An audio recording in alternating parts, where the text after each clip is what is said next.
Oh, ni seorang. Oh, okey okey. Macam tadi lah, macam tadi dia present dua-dua. Anda kata present dua bagi. Kalau dia present seorang, keluarkan ini je lah. You have already the file here? Or you have to share the file this one? Yes. Have already the file? The slides is inside Have already. room 2 folder. Okay. Oh, room 2 folder. So the video is here.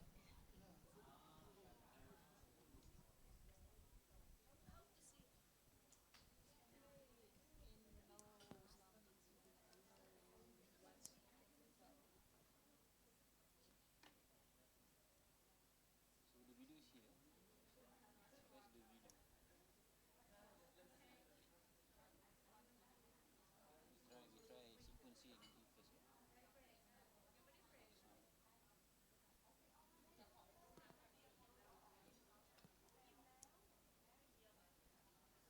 This one. So then we should play lah.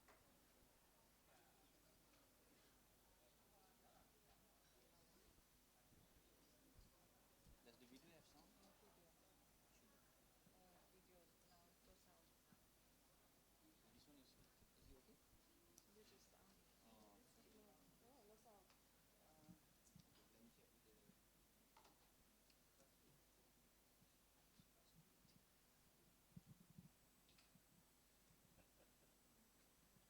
Shall I start first?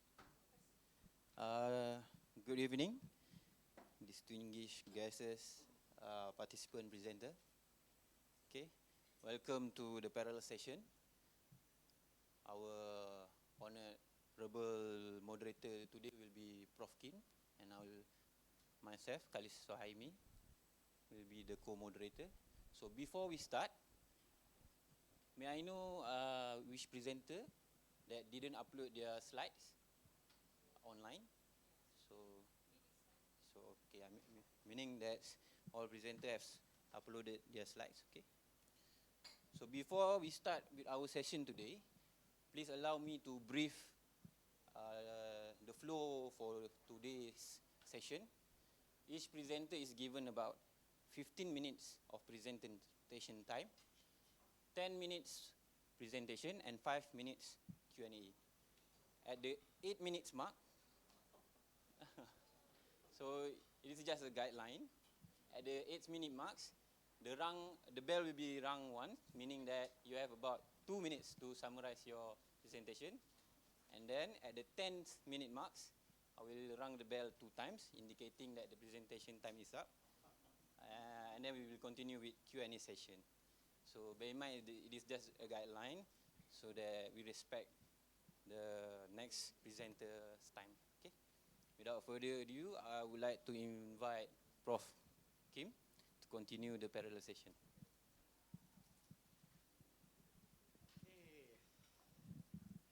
Thank you for parallel session participation. We have many presentation material, thus you need to keep the time. Yeah, actually he looks very rigid. I think he will cut. Yeah, when you present more than 10 minutes. But it's very, good. Okay, and then who will go first? Yeah, you first. And then next, who is next? We need to announce order. Okay, the next presenter will be Miss Kim Soo Jong from Korea. Okay. The second presenter. And third one. Okay, the third one is Dr. Isaraya and Pasachul from Thailand. Okay, and then the fourth presenter will be Miss Jang Ju Yong, okay, from Korea. And next, the fifth presenter is Miss Lee Soo Yeon from Korea. Right. And then for Malaysian representative will be the sixth presenter, Dr. Rizlin. Is Dr. Rizlin here? I think he went outside for a bit because he met me about 5 minutes ago. Okay. And then number 7, Miss Choi Yun Jong.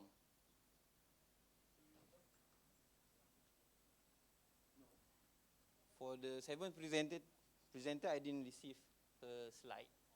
So meaning this slot is vacant. Is it vacant? Yeah, Choi Yun Jong. And then this one also. Chae Hyung Jung. Sorry for my pronunciation. Okay, next is who is next? This is Miss Jang Ju Yong. Yani. Okay. Okay, and then Okay, the last presenter for this session is Miss Yani Heriani from Indonesia. So meaning we have a total of 7. 7. and 3. These 3. You are present here? No?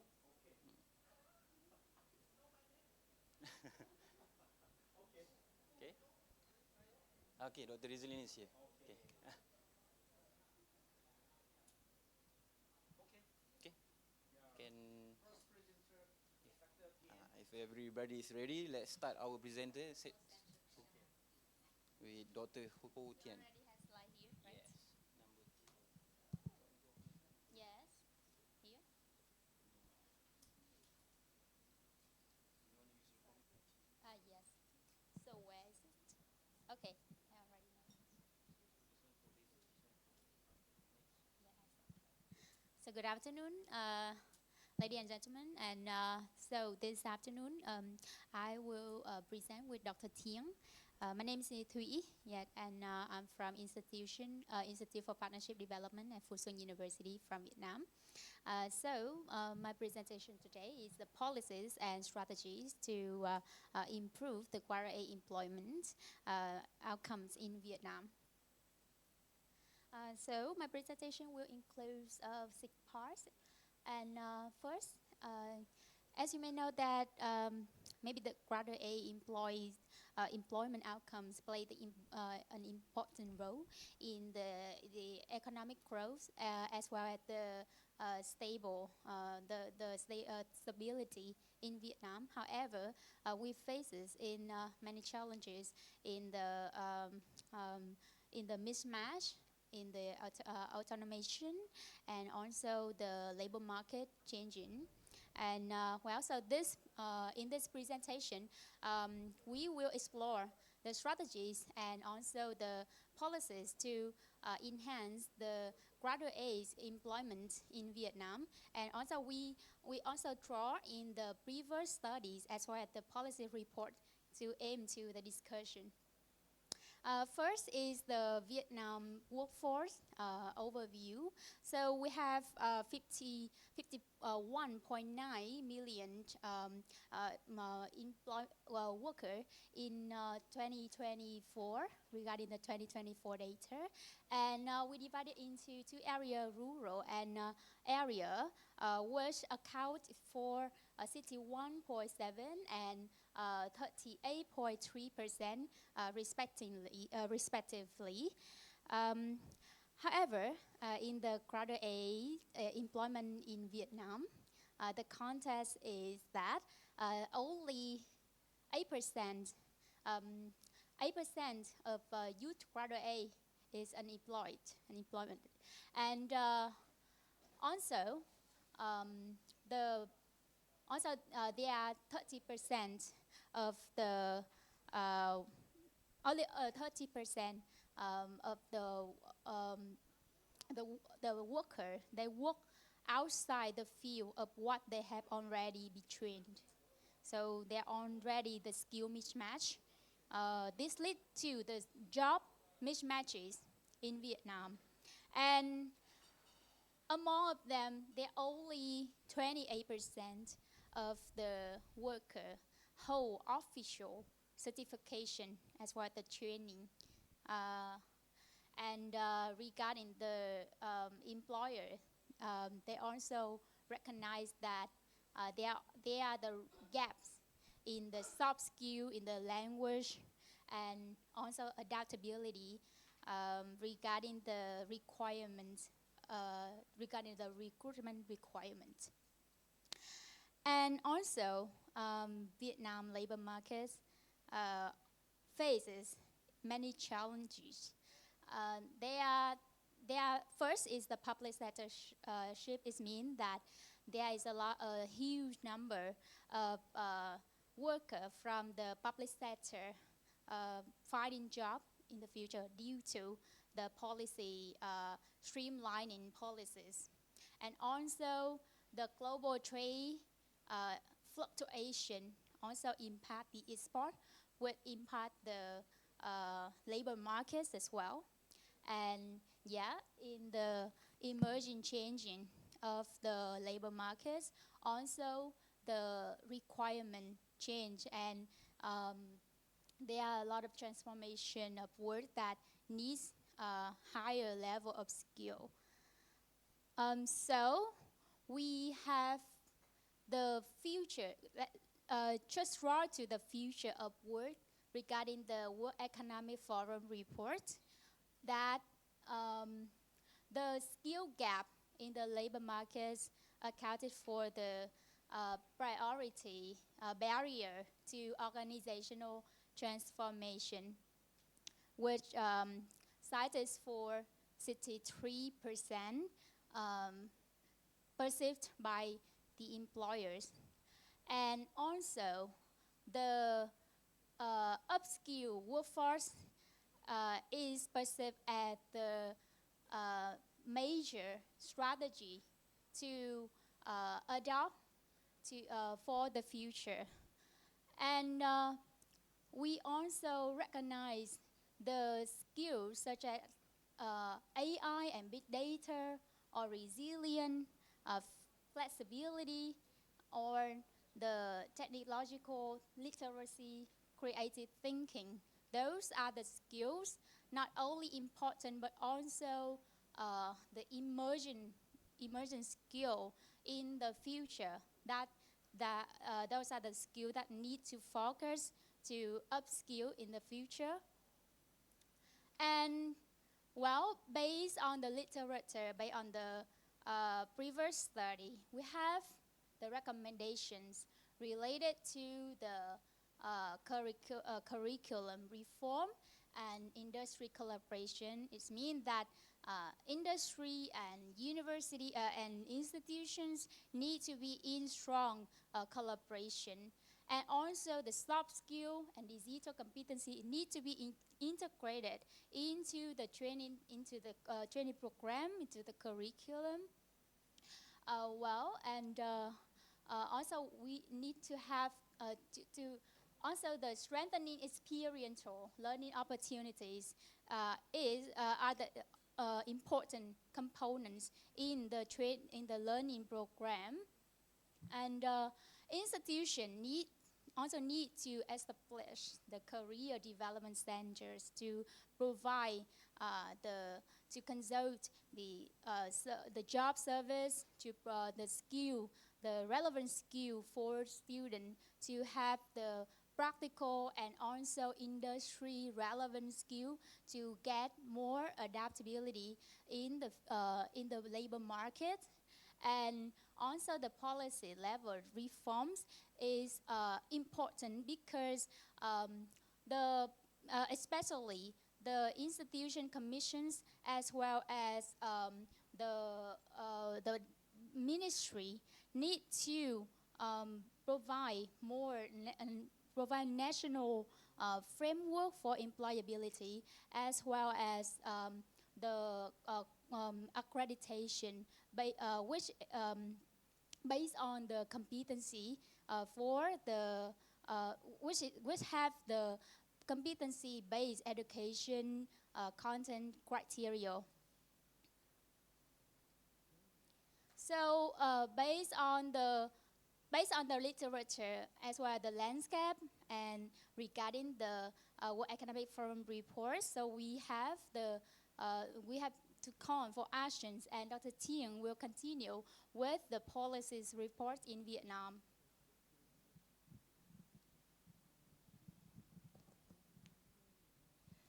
Yeah, thank you, Thủy. So here I would like to give some information about some of the policies area focus on the education and industry alignments. Actually, it really important to strengthen the university and industry partnership and the institutional policy. We need to have some institutional policy to support for industry partner, and also establish a sector skill council and to expand the internship and apprenticeship for students and our industry partners. For the education industry alignments, we found that we will link the training with the labor market demands, and also strengthening the collaboration between higher education institution and the enterprise. In Vietnam, currently we have some resolutions like resolution number 71 from of the policy on breakthrough the development in education and training. That's a quite recent policy to support for that, and the curriculum modernization and lifelong learning, as we discussed, during the last hours. It's really important to update some curriculum, and the requirement is that we need to have an update curriculum every 3 or 5 years in accordance to our governments and Ministry of Education or Ministry of related ministry. So, for example, curriculum. Why we have a 3 or 5 year, it depends on some university, they have a 3-year program, so the curriculum will be updated after 3 years. And some universities, they have a 5-year training program, so they need to have a update their curriculum after 5 years. And so we also have encouraged the lifelong learning culture. We need to have some policy to integrate the digital skills, soft skills, and languages. It's quite important for students in nowadays. And also we need to have some policy to subsidize reskilling and upskilling programs. And we also have some policy regarding, it's really important to have some policies regarding the curriculum modernization and lifelong learning. It will, for at least for every 5 years. So we have some new policy, regulation, and decision from our ministry. So it's a good signal for us to say that they also pay a lot of attention on, curriculum modernization, and the training and retraining to improve the workforce skill is also a focus on from our ministry. And the reform for and develop and improve the qualities of vocational education to 2030. That's here some new some policy and some new regulation recently really by our government and related ministry.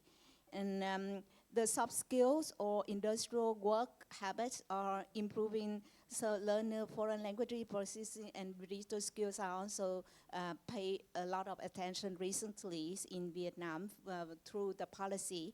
And the career services and job matching also a key information in our new in our policy. We want to establish the university career center. At some universities, colleges in Vietnam now, they also have a university center, career center, and also develop a national job matching platform to create graduate employment tracking system. So some policies about the career services or job matching. And so now we also have some policy from Ministry of Education and Ministries of Labor and Family Social Affairs about National Employment Service Center.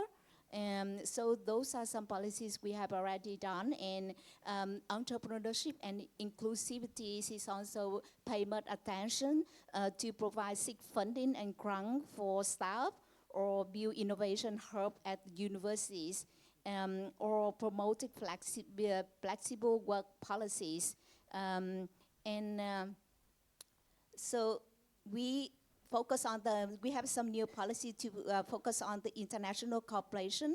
So we want to expand scholarship and exchange programs, also develop the joint training program with several, now many universities in Vietnam and colleges in Vietnam, they want to have like exchange programs. So that's why the government also have some support or some policy to develop the joint training program, encourage university and colleges in Vietnam to do that. And also align with ASEAN and OECD frameworks for skill mobility. Those are some international cooperation we have focused on, and we have some key advantages of alignment curriculum with industry needs. So finding these are key advantages, and then in conclusion, so the graduation are important to innovate and grow the economy. Therefore, so we need to address the skill, the mismatch, the gap, and also we agree that the future ready workforce will strengthen the Vietnam competitiveness at the global scale. So thank you for listening.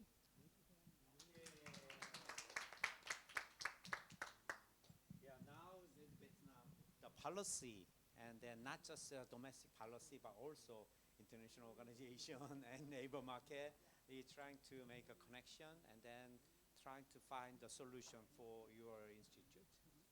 Okay. Just one question. Yeah, okay. You are talking about the integration of soft skill and also digital skills for students. Can you tell me a little bit about what you have been done with the university? You add up some courses, or you have some assessment or certification on soft skill or digital skill. What are you doing now in the university? Thank you. Thank you very much. Thank you very much. Actually, before, before the COVID, our university also have like the soft skill as a core subject for the student.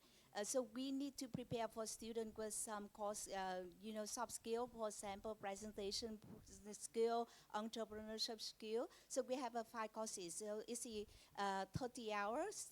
All the students at my university need to study that subject. That's a core subject.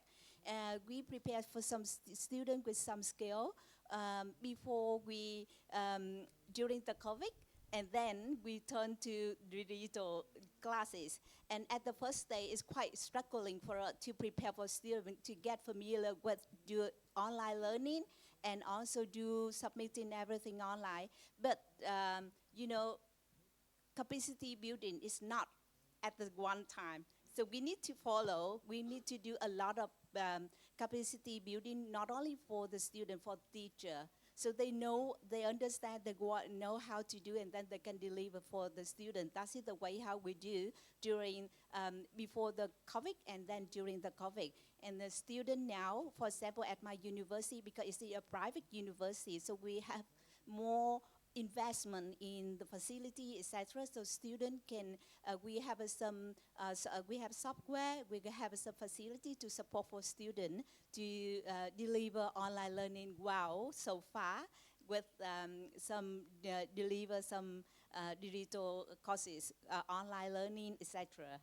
Thank you. Hope to answer your question. Thank you. Thank you. Yeah, I actually want to have more discussion. you. This is a very interesting agenda. But we have 7 presentations. We have only 1 hour, 30 minutes. Okay, thank you. Thank you. And then I'd like to invite Sujong Kim, the second presenter from Korea. Thank you. One more thing to add before I forgot. So after the last presentation, we will have a certificate giving ceremony, a simple one for all the presenter. So all the presenter, I would advise to stay until the end of the session. Yeah. Okay, that means do not leave before the end.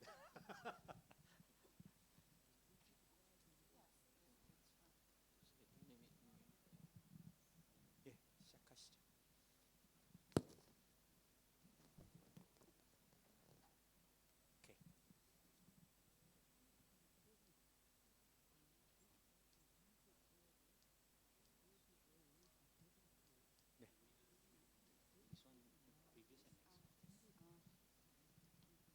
Okay.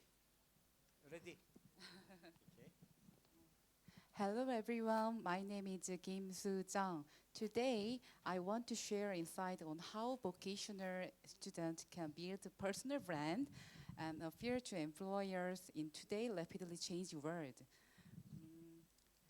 Let me introduce my background.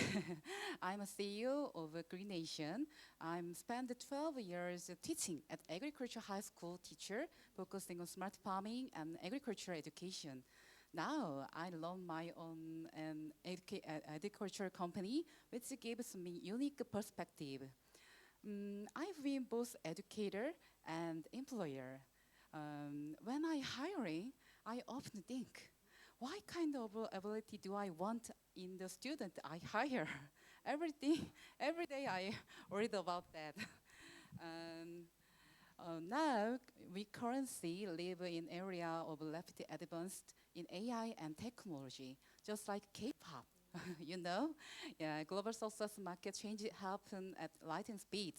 But these bring up an important question. Why are schools failing to cultivate the talent that today's market demand? This made me reflect. What am I missing? How can I better prepare my students for the real world? Traditional one-way education has a clear limitation, I think. So we need to create an environment where students can build their personal brand and develop an entrepreneurship mindset. Students need to become an entrepreneur of their own career. Here what I propose. We integrated personal branding into the 3 years curriculum.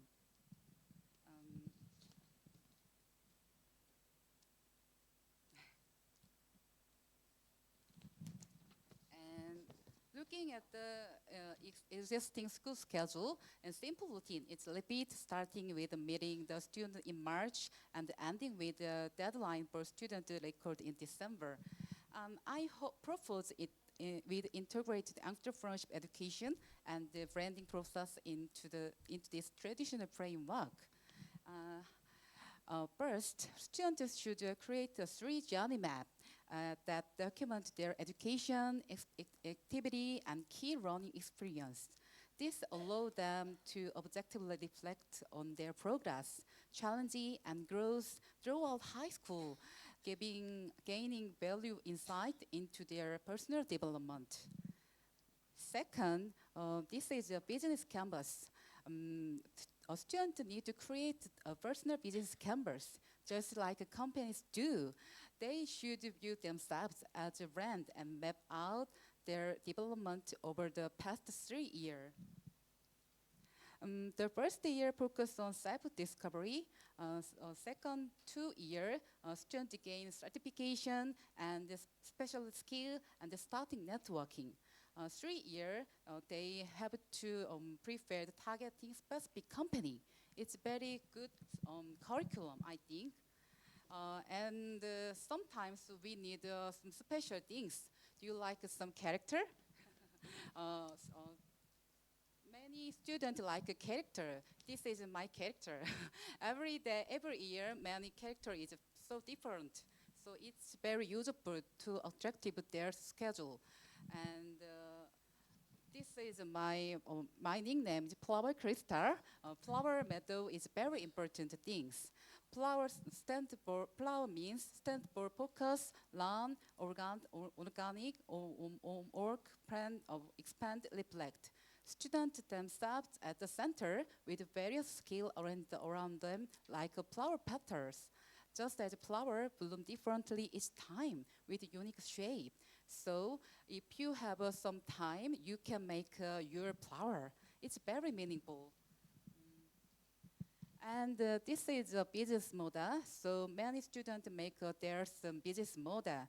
Sometimes they have a hard time to make it because it's very important, hard thing. So if you student find this concept, we can start by showing them a real company's business model, and then guide them, then map out their own personal attribute using the same structure. Furthermore, this isn't limited to the school environment. This expands effective personal branding beyond the classroom. I suggest a step-by-step approach to using social media platform. Students already even know about that, so we should teach about step-by-step. This naturally developed into the valuable component of media literacy competence in Korea. And do you know MVC? Mission, vision, core value. It's very important on company. So we can help students establish and define their MVC. First, they need to discover their true calling within their chosen specialty. Second, create a specific vision for the future they want to build 10 years from now. Third, clearly define 3 to 5 core value they will never compromise both in life and work. And fourth, craft or line message. This becomes their personal brand slogan. I can show my MVC. It's very easy. So I recommend the teachers to make their MVC. It's very useful. And sometimes our Koreans, sorry, I'm a little nervous. Sometimes there are so many Korean students had a hard time. So for students in their teenage years, it's essential to have a mindfulness that will continue to help manage the anxious situation. The mindfulness function of migraine is centered on the mental health management of a student. A student can achieve a double benefit of caring for their plants while also caring for their mind. This innovative approach goes beyond the simple technical training and support student holistic growth. It's very useful. All the tools I've discussed so far are practical methods that students can systematically utilize throughout their 3 years of school. By utilizing this system consistently for 3 years, students will be able to develop into skilled individuals with their own competitive edge.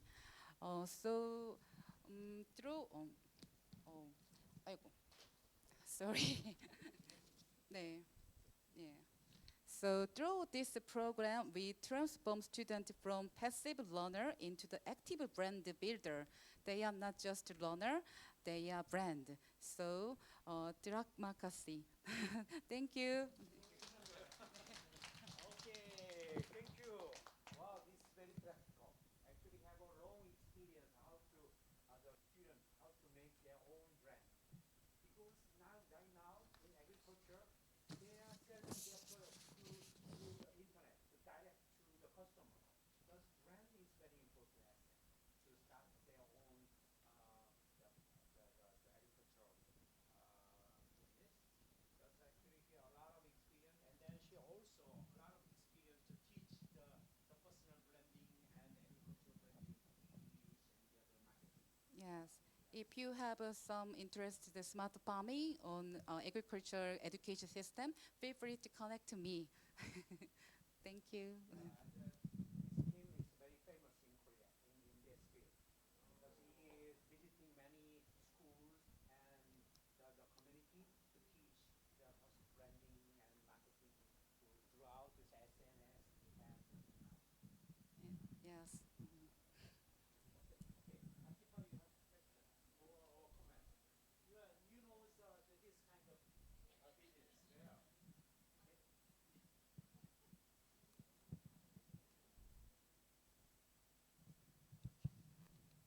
Okay, maybe I'm just going to say a little bit. It is really interesting presentation. I also came up from a marketing background, so yeah, it's interesting, and I believe it is really important for students to know a lot about entrepreneurs and how to market their brand, because marketing right now is really important also because we live in social media and we use social media a lot. So maybe do you have any suggestion how to market that achieve the right target?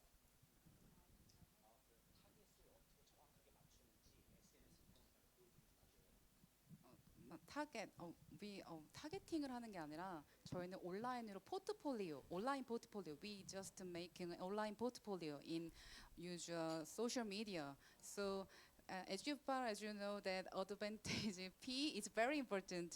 So we just training for student. So some student doesn't forgot them their document. Where is my document? Every time they find that, so you should writing in your SNS. It's very useful after that graduation. It's very useful. Yeah. Actually, she's teaching how to be a influencer. Yeah, actually, yeah, influencer. Yeah, they are doing this business like this. Yeah, right now in Korea, it's marketing. More than 50% of marketing budget goes to the influencer. Yes. Yeah, cosmetic and then influencer more than 1 million, 2 million, even 5 million. That is very powerful than any commercial. Okay, thank you. Yeah, please contact her. She willing to share all his experience material.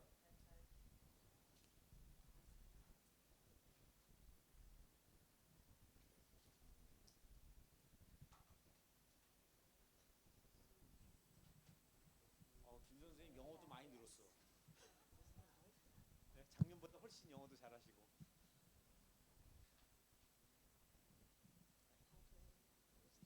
황 선생님 사진 좀 찍고 있죠? 황 선생님 사진 좀 찍고 있죠?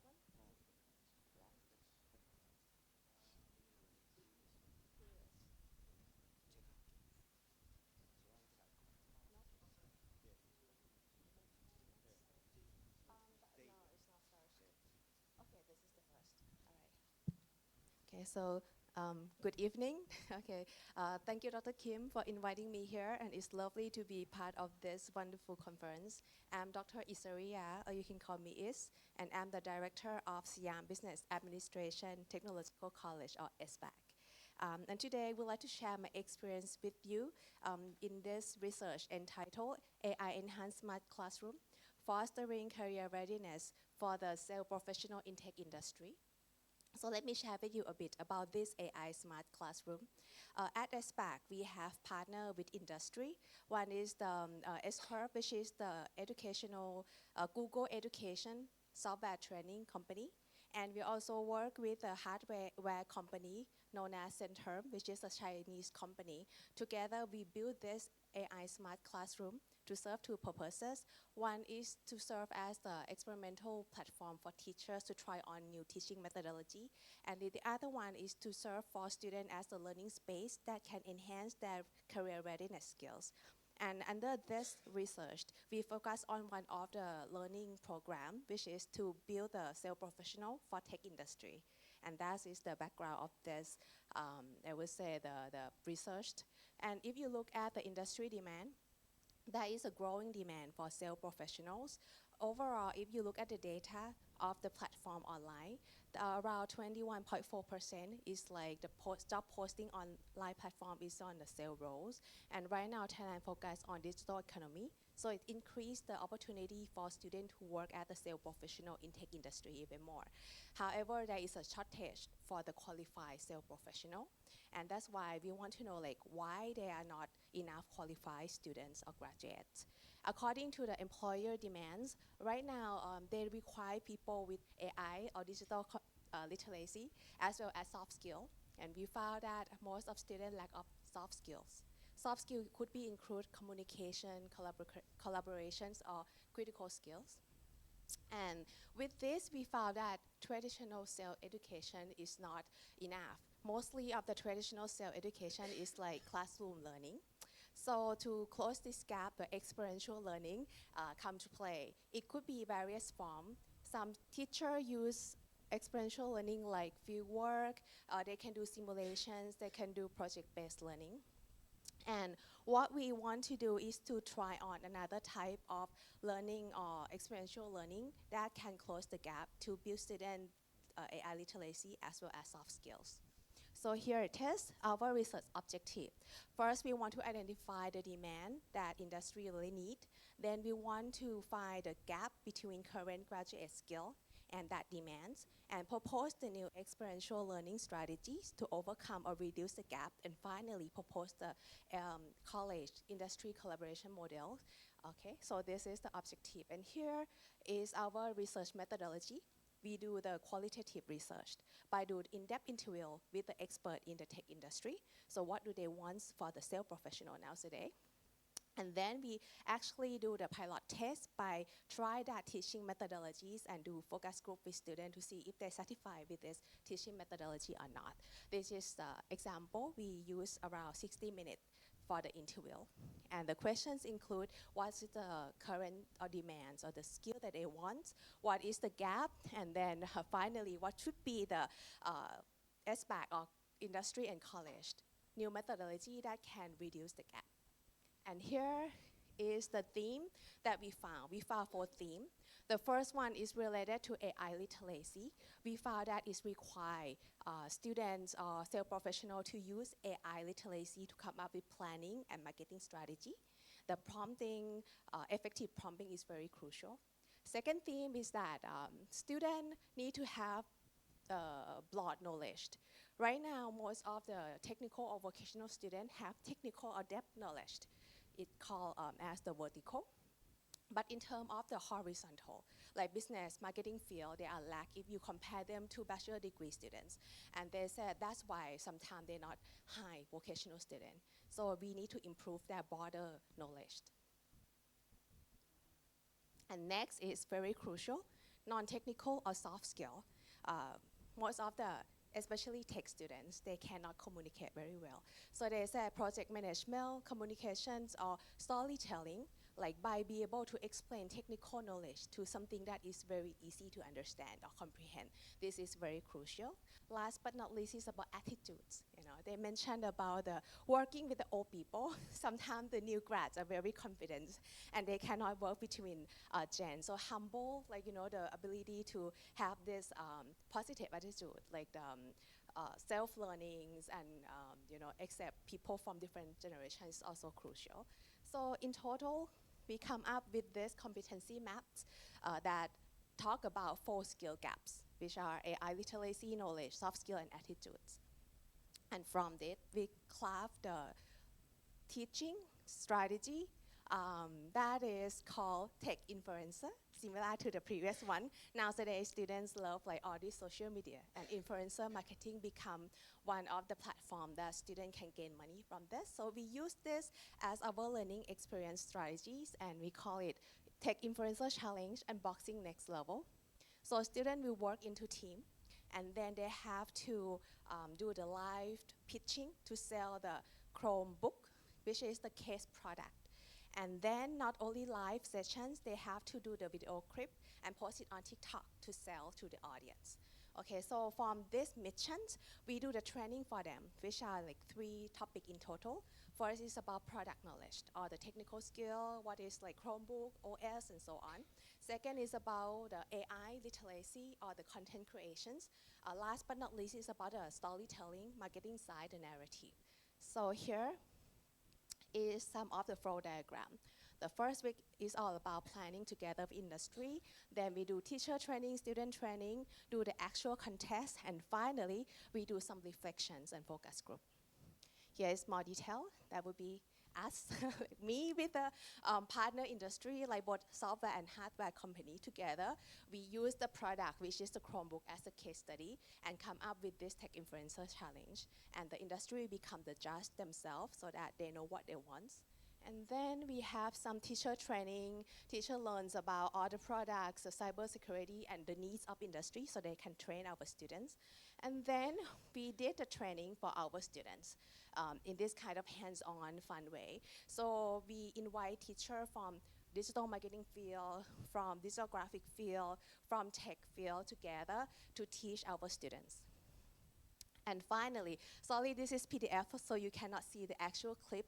Students have to do the live pitching to the judges, try to close sell live face-to-face. Also, they have to finish this video clip And when the judge see, they're gonna get a whole comment. This is some of the example of judge comments.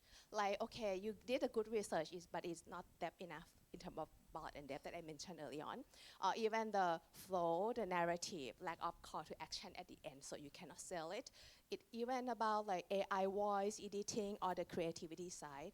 So altogether, students get to learn about feedback from other team as well. So this is a good reflections and learning experience for them. And finally, we do the focus group. So these are the feedbacks from students. First, they really enjoy the activities. They found it engaging. And then in terms of collaborations, this is like a teamwork. So they get to talk to their friends. They get to communicate and come up with storytelling. So it's very feel in the soft skill side. And then for skill development, they think that they know more about technical side as well. Especially students from marketing field, they said, I'm confident when we talk about technology more because this is like very fun and engaging. So just to sum up, this is the proposed model that for this AI Smart Classroom at the sandbox for try, experiment, new teaching method. We found that experiential learning can lead to career readiness in terms of become self-professional in tech industry. And then this is the first step. Next step, what we plan is to conduct with the bigger groups, and we're gonna do the quantitative method in terms of survey to test the causal from the experiential learning that integrate this kind of tech influencer experiences with the AI learning tools and how it lead to DV, which is like career readiness for students to become self-professional in tech industry.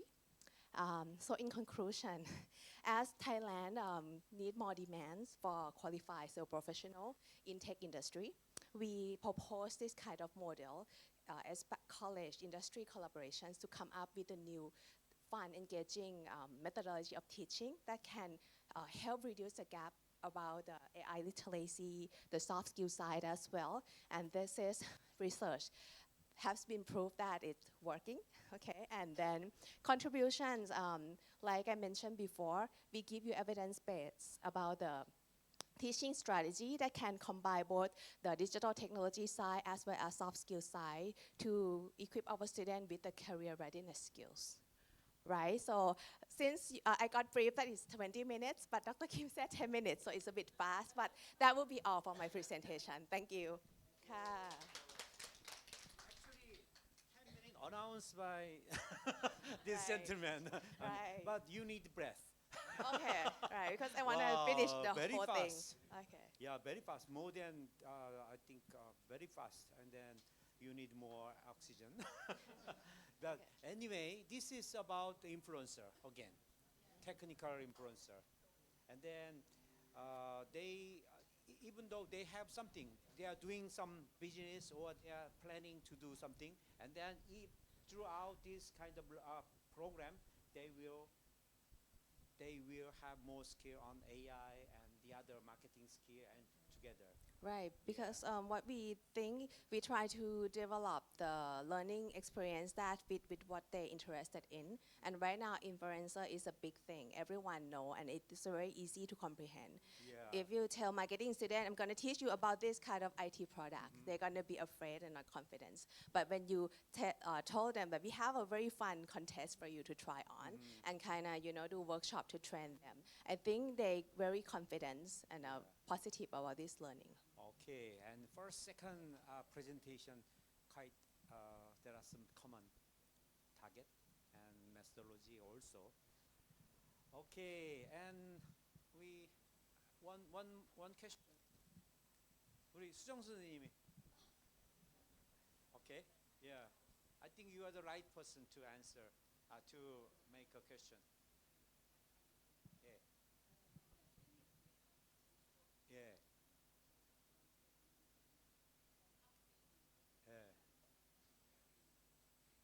Yeah, your program name, unboxing something, Right, very unique and then interesting. Unboxing next level because we give them Chromebook as a case study. So Chromebook is the, like cloud base. It's a small, it's a notebook, basically. So we give them the new one, so they unbox it and post it on the social media. So this is like the new exciting experience for them to unbox something. At the same time, they have to do narrative, to do the storytelling, to pitch to the customer about value propositions of this product. And what we contest is a challenge between which team can do it better in terms of make a very appealing story to sell the product. So that's why the name is Unboxing Next Level. Okay, if you bring some real case, it might be much more entertaining, or you can learn more. But you have only 10 minutes, just briefly Right. describe about your program and the other process. Okay. Right. So I think in terms of applications, Uh-huh. like you can change this to any type of products. Okay, what kind Right. of result or outcome you can see after operation of this program? So from the student perspective, they're very happy and satisfied with this. And in terms of skill, because we do the teaching observations as well, while they do the workshop, we can see that they gain this kind of different skill and knowledge. So I think in terms of what we expect from this to fill in the full gap that you see from the map, the conceptual map, the thematic map, I think that very satisfying. I think your student very smart because they have to learn many different skills and knowledge in very short amount of time. Then you Right. need to select very smart and high performance learning student. Right. So one insight from interview with the industry expert, they said right now sales have to change very fast. So you cannot take a very long time. This type of just few weeks and let them think a lot is very help them when they actually enter the more complex environments when they become sales professional. That's, I think the main purpose of your programs, not the hard skill or soft, but awareness and some motivation. Right. Yeah, that soft skill. Okay. Okay. Okay.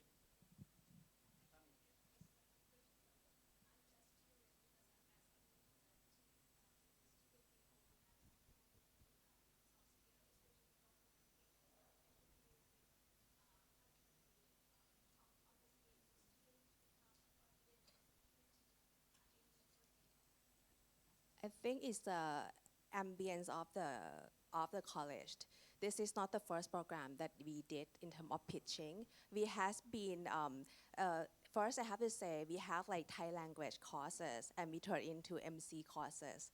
Kind of let them become MC and try to pitch. This is part of the general curriculum already. And at SBAC we have a lot of hackathon and pitching. So every module we have this kind of event. So when do this is become more like a culture or norm that they have to pitch. So I think that's kind of like, you know, the surrounding ambience that enable them to feel that this is normal. They have to do this, build their confidence. Okay, this is part of your big program. Right. Yeah, and then this is integrating the small skill together. Okay, thank you. All right, thank you.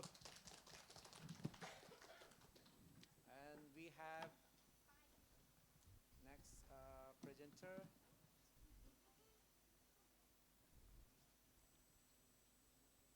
HDMIT site.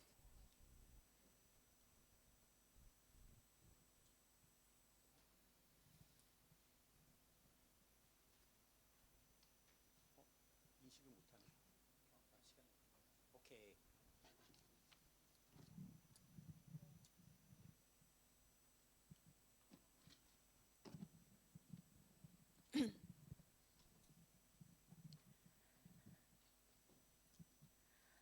I'm Jang Joo-young. Hi everyone. I'm very to be here. I'm Jang Joo-young, a teacher from Daejeon, Korea. It's an honor to join this conference. As an ASEAN Vocational Education International Cooperation Consultant, I'm glad to share our story with you. Today, I will talk about how our school cooperative is becoming a new platform that connects vocational education with the industry, community, and the world. First of all, next.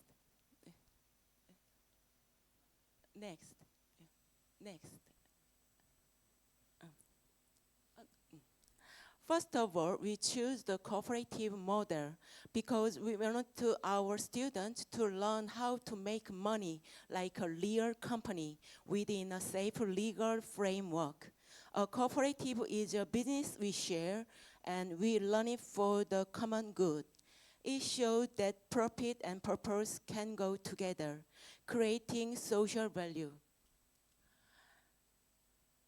To make it easier, I asked AI, what are some famous cooperatives in Asia? And here's what it told me.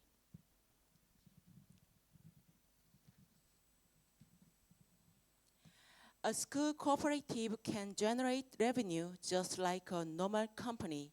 This gives students real economic motivation for their future careers. But unlike a company, it's a non-profit social enterprise. So the profits are reinvested into students' welfare and the community. Our school wanted to make revenue legally within the education system. So we applied for the school cooperative preparatory program from the Daejeon Education Office. We planned a career-linked cooperative for vocational students, and we were selected. Our school is located in Daejeon, a city well known for science and education. Daejeon is the fifth largest city in Korea by population. Our school has 6 departments, as you can see.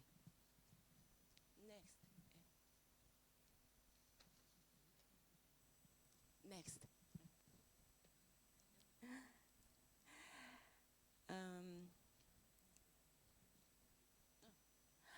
This photo shows the item arriving at our school. Third-year electronics students repaired them in class with their teacher, and then sold them online and at local festivals.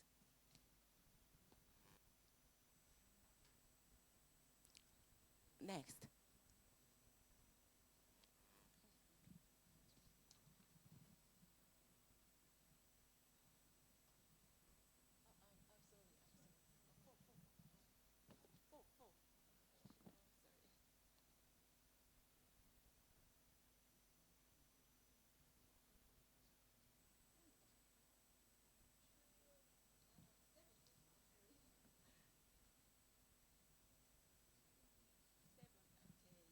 With a Regal Foundation, we started our reform project. Our first step was to partner with Duon Repurb, Korea's largest refurbishment company. This company buys returned goods in bulk from Korea's biggest online shopping mall, Coupang.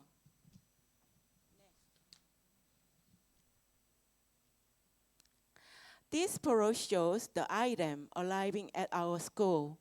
Third-year electronics students repaired them in class with their teacher and then sold them online at local festivals. In refurbishment class, students felt 3 things: confidence from fixing broken items, happiness from making waste useful, and pride from protecting the earth. Here you can see our students working with real electronics. Students repair returned items, pack them, and sell them. This way, practice becomes real business experience. When news spread our school was preparing the first school cooperative in Daejeon, local companies offered warm support. They donated refurbished products, ginseng jelly, and drinks, not just as sponsors, but to encourage our students and teachers. In fact, I even brought some of those jellies and candies for you today. Please enjoy them. And at the festival booth, local readers also came by and bought products directly from our students. This experience proved that a school cooperative can be a real platform that connects education, industry, and the community.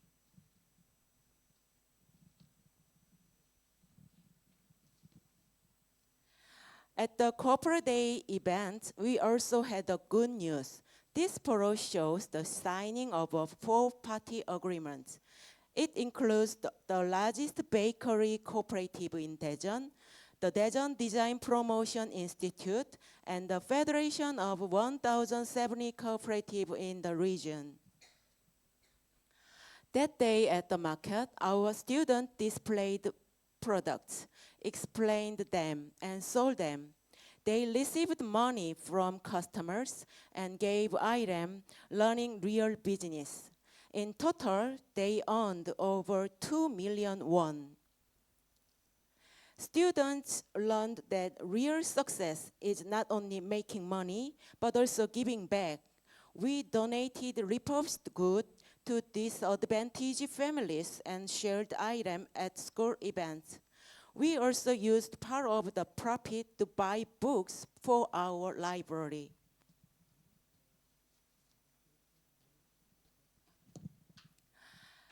Now, the next topic is bread.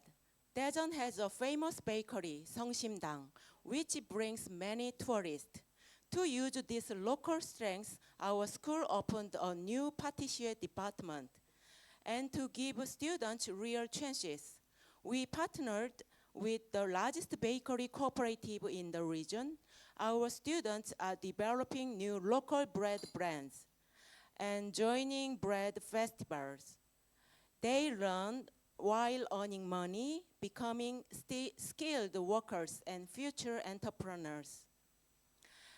The cooperative gives them this opportunity in a very direct way. Such experience bring great motivation and pride to our students.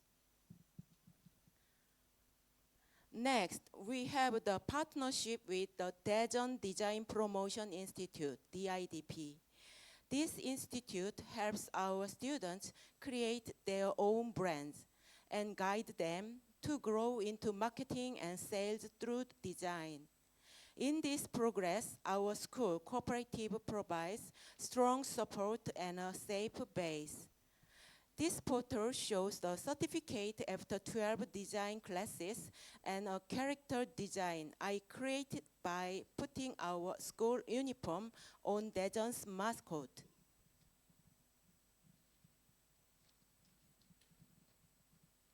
School cooperative connects education and industry like one ecosystem. Students gain real experience, earning money, and meeting professionals. When different fields work together, the impact grows even bigger. This way, we create better and higher vocational education.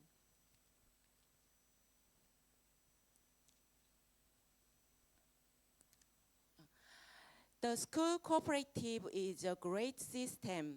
It helps vocational education take one more step forward, closer to industry and closer to community.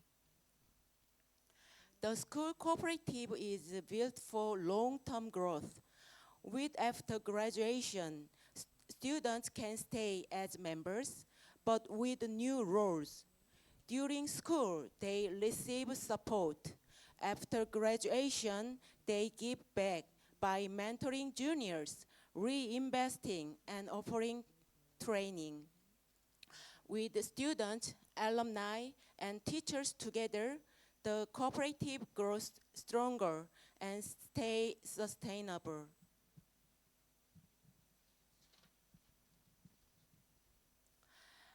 Daejeon is a major city of economy, science, defense, and education.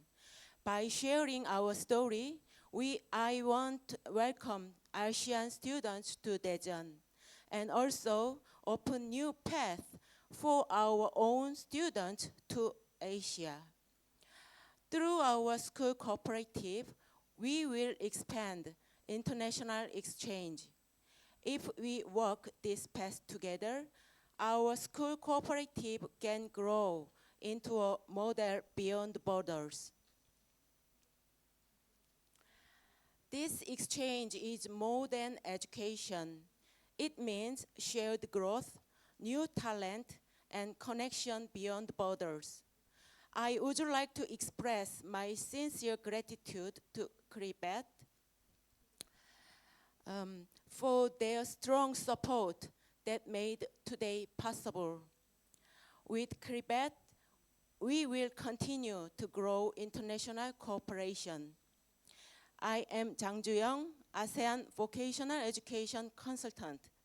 테리마카시, 반야, for listening.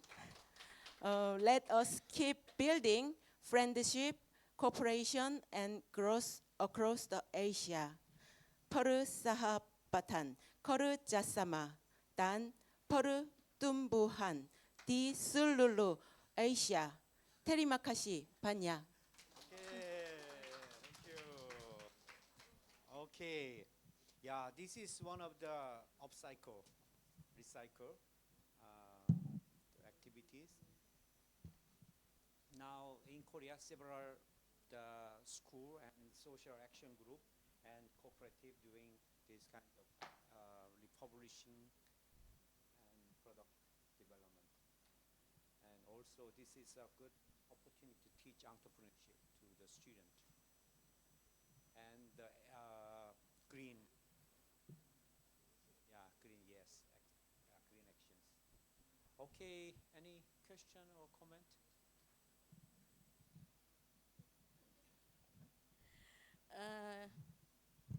It's really nice presentation, and I think it's inspire us to modification, and then I think in Indonesia it will be it will work if we apply this kind of activities at our school, because we have almost the same environment and then also situation of the students. Thank you very much for your sharing. 이게 굉장히 좀 관심이 깊은데 왜 그러냐면은 학교 레벨에서 이런 거 해볼 만한 굉장히 재밌고 유익한 프로그램인 것 같다고. 일단은 우리나라 그 최대 쇼핑몰인 쿠팡에서 반품 물건을 기부받았다는 게 기업체하고 연결한 굉장히 큰 장점이었고, 저희 학생들이 그 어떤 키트를 만드는 게 아니라 불특정 다수의 가전을 고쳐보는 것이 굉장히 큰 그 의대생들이 어떤 자유롭게 그런 실습 재료들을 받는 것처럼 그런 실제 것들을 받았다는 게 또 중요하고, 또 우리 학생들이 돈을 벌므로써 사회의 사람들, 거버넌스, 그 지역사회 사람들과 소통하는 거, 돈 버는 거를 통해서 1차적으로 돈도 벌지만 또 그거를 통해 학생들과 함께 학교에서 기부도 하고 굉장히 그 책으로 배울 수 없는 것들을 배웠다고 생각합니다. 저희가 올해 최초로 이거를 실천한 건데요. 다 이그젬플로 조금씩 체험했는데 굉장히 신선했고 또 교사도 큰 배움을 받았습니다. 제가 그거의 담당자였습니다. 네. I think I don't have good memory. Oh, okay, I will summarize. Okay, one of the key success factor is that they have some connection with the Coupang, the biggest online shopping mall.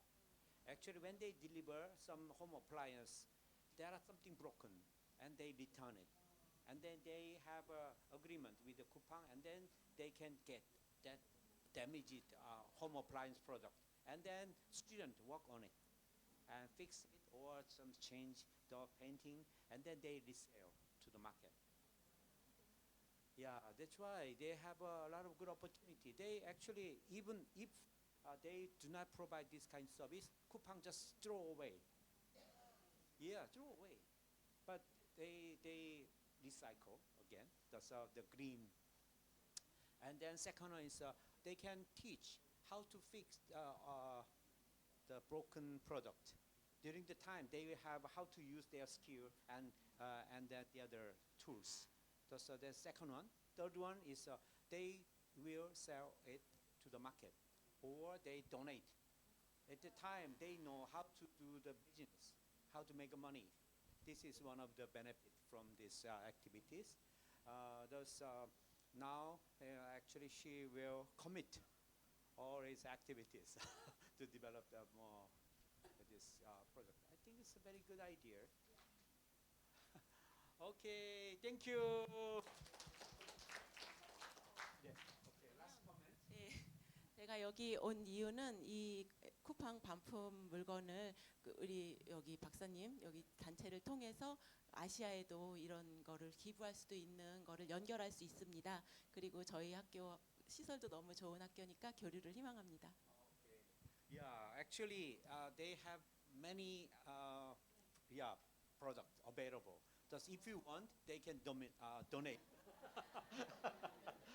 Okay, at the same time, they want to have a good program with your school. Yeah, student exchange or curriculum and the other activities available. Please don't hesitate to contact this school. This school, beautiful, she said.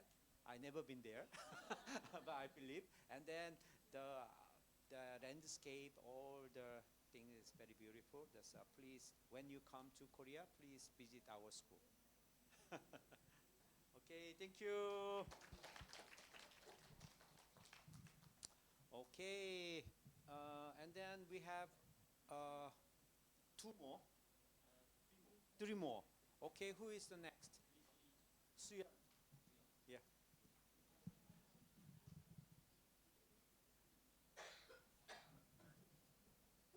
네.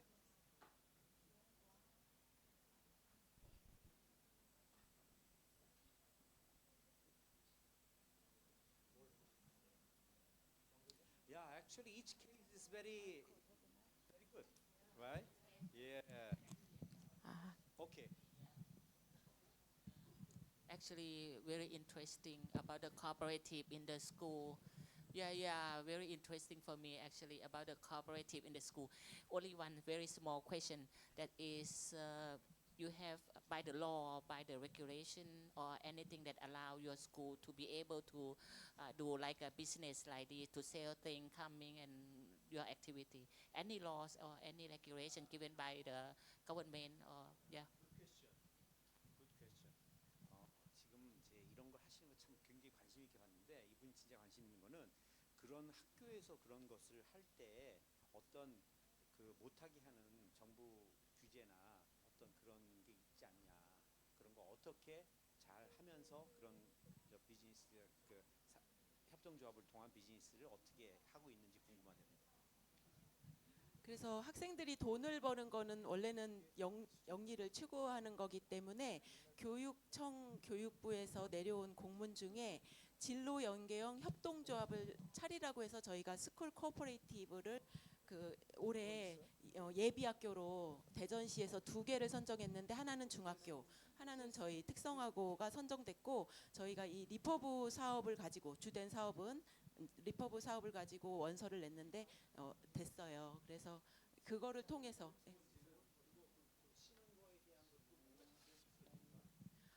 그 쿠팡에서 나온 그 물건들이 아주 막 브로큰 심하게 깨진 것이 아니라 사실 단순 반품에 의해서 또는 단순한 유통 과정에서 어떤 소비자로부터 돌아온 물건이기 때문에 저희 전작과 학생들이 사실 열어보는 그 기쁨 이렇게 굉장히 그 심각한 고장이 아니고 사실은 거의 새 상품과 같고 그 리퍼브 회사도 그걸로 먹고 사는 게 반품 물건이지만 새 상품이 80% 이상이어서 비즈니스가 되는 거죠. 그 중에 진짜 코드를 꽂았는데 불이 안 들어오는 거는 저희 학교에 그냥 기부된 거고 웬만한 거 너무 쉽게 고쳤고 저희도 50% 이상 폐기합니다.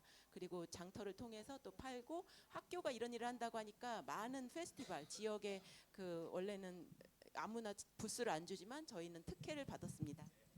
Okay. Actually, in Korea, the school cannot start their own company or business. But we have one new policy is supported by the regional education office. Actually, they can establish the cooperative in order to facilitate career education. Yeah, there's only 2 schools have a cooperative inside of the school in Daejeon.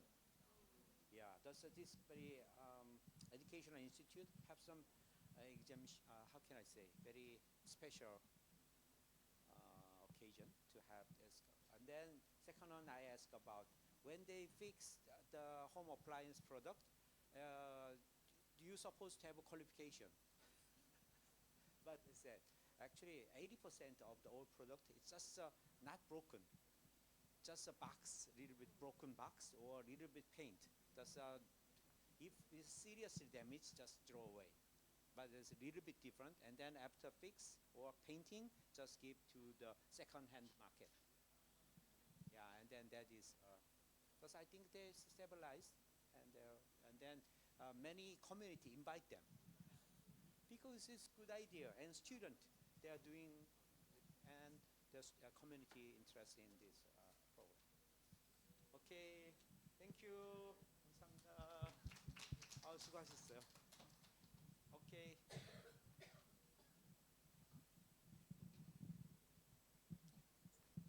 Hello, everyone. I am Suyeon Lee, Vice Principal of Jeonnam Health High School in Korea. I am honored to be here in Malaysia to serve this presentation with you.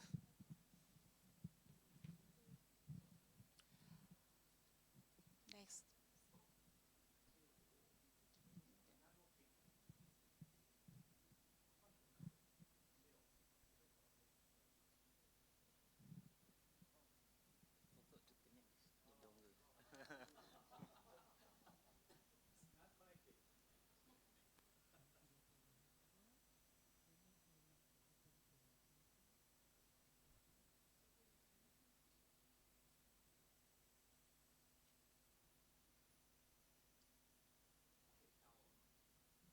I'm sorry. This picture shows the current status of Korean students' career path.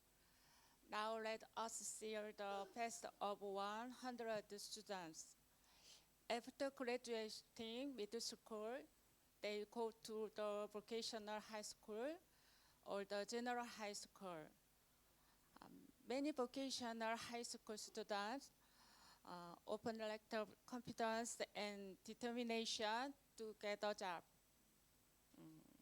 Instead, they choose to go to universities or colleges that are easy to enter.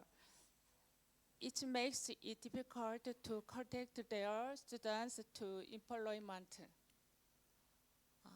That is why the school has worked hard to make good job programs.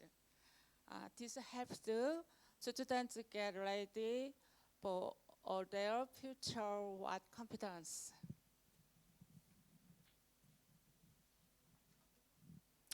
Based on this reality, I will introduce the employment education of Korea's beauty specialized high schools. I will like to introduce my presentation according to this procedure, including cooperation with industry. Students in specialized high schools can prepare for many career paths. For example, in the field of hair design, they can become professional hair designers, store managers, or even salon owners. In skincare, they many work as specialists, managers, or directors of skincare centers. In makeup, they can be freelancer, artists, cosmetics representative, or personal makeup directors. They like to also post opportunities such as brand managers and salon owners.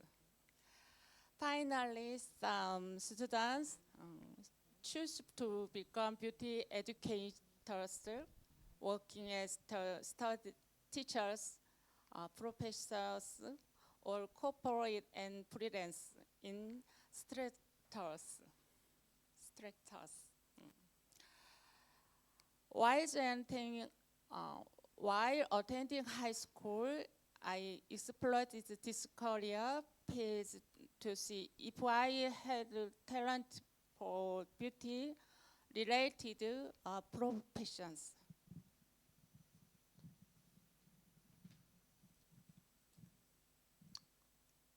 They include scholarship programs, overseas internship programs, internship support, on the side industrial training support, and the language programs between vocational high schools and junior colleges.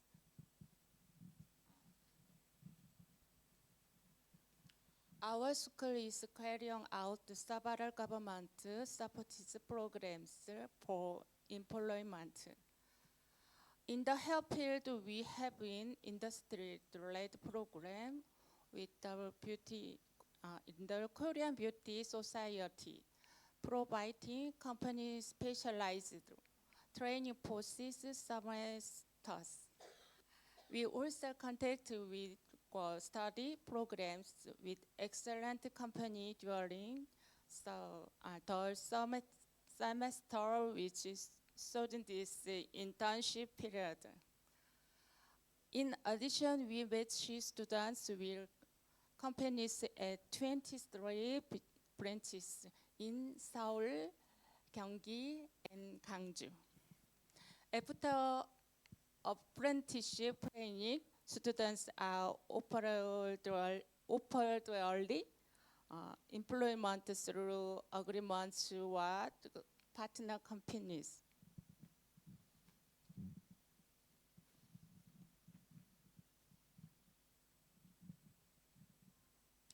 Our school mission is increasing the employment rate through corporate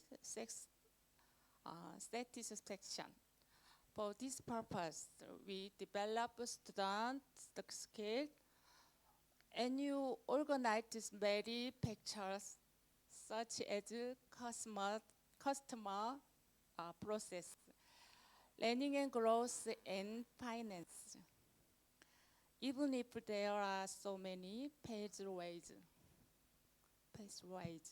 to achieve our mission, we think that securing excellent students and dedicated teachers are important factors to achieve our mission.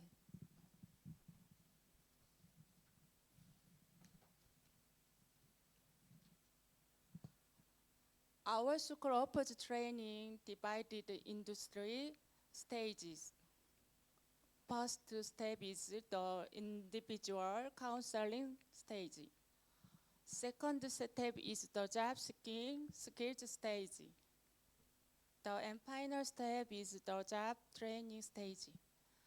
The school's main texts are composed of those that have a major impact on the operation of vocational high school and are specific implementation tasks to adapt a school's vision. I understand.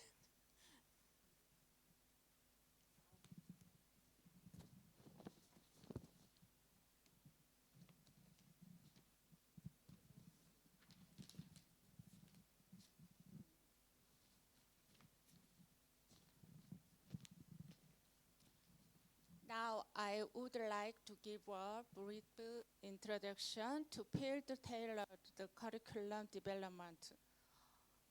This focuses on creating an education system closely connected to real industry needs, strengthening creative experiential activities, empowering the industry, academia, government, cooperation, community.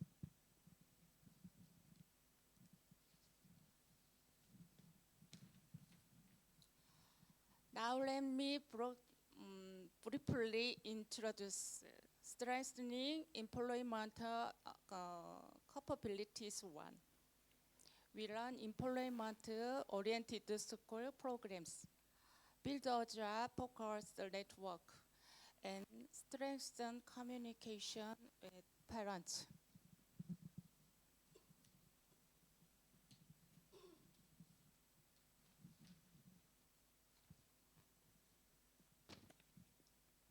We are running employment-centered high school programs.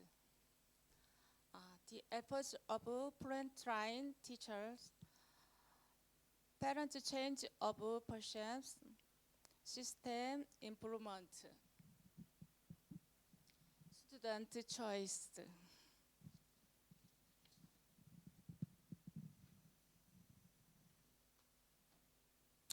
Now let me briefly show some examples of our employment capacity building. They include orientation and work interview, portfolio presentation, employment campus and pre-employment field practice. These programs help students get ready for successful employment.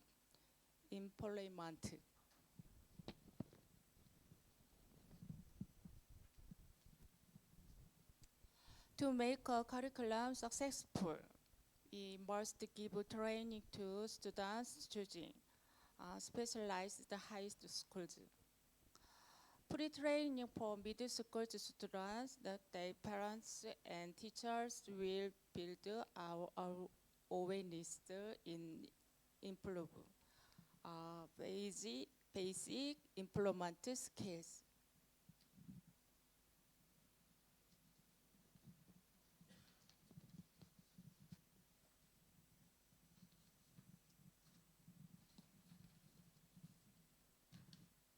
Case study.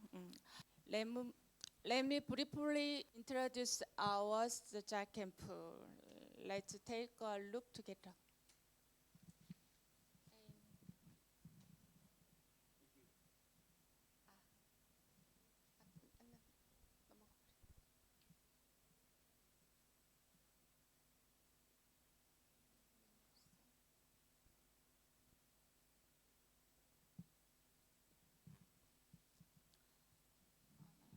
Sound.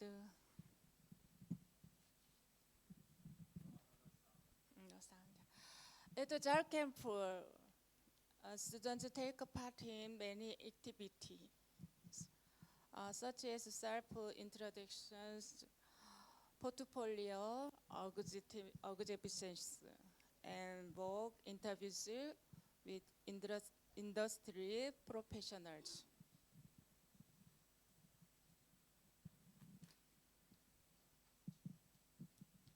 Me.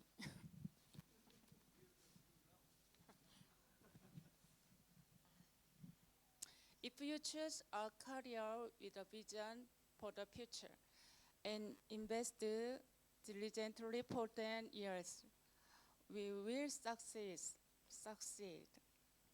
Start 30% of their time at a beauty school.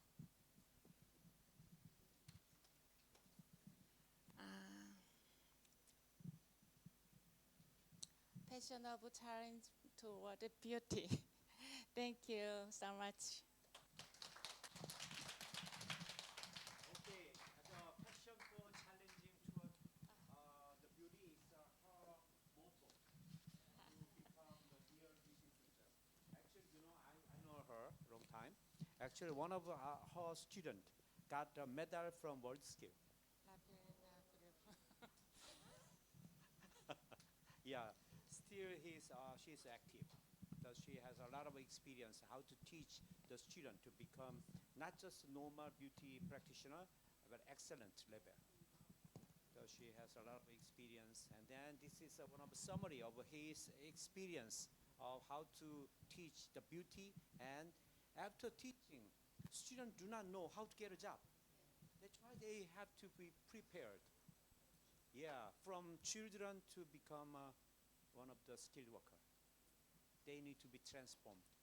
They provide this kind of program.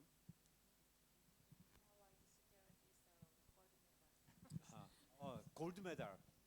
Actually, one of the students got the gold medal from World Skill. Actually, she is very famous instructor in the beauty. Okay, do you have any questions? Oh, many questions. Okay, 3.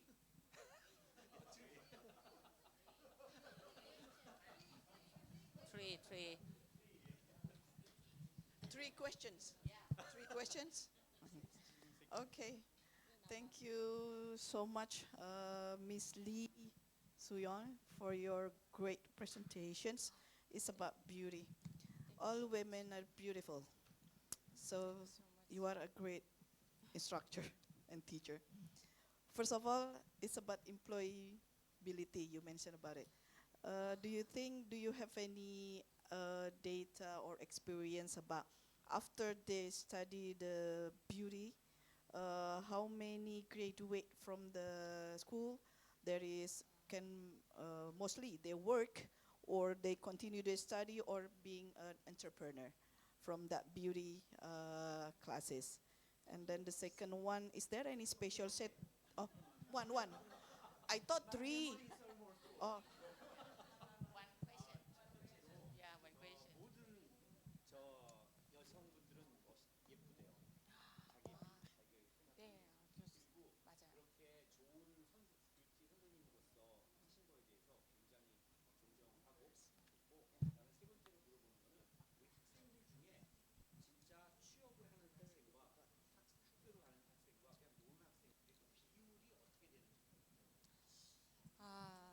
EAS score is 88% in job. 88. 졸업하고 한 퍼센트가 취업을 하고. 그다음에 한 10% 정도는 대학을 가요.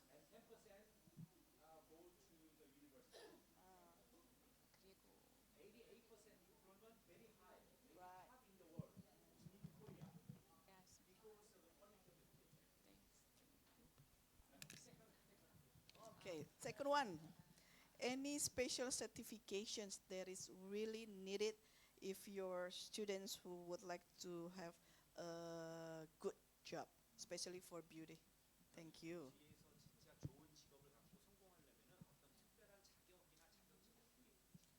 매우 오랫동안의 노력이죠.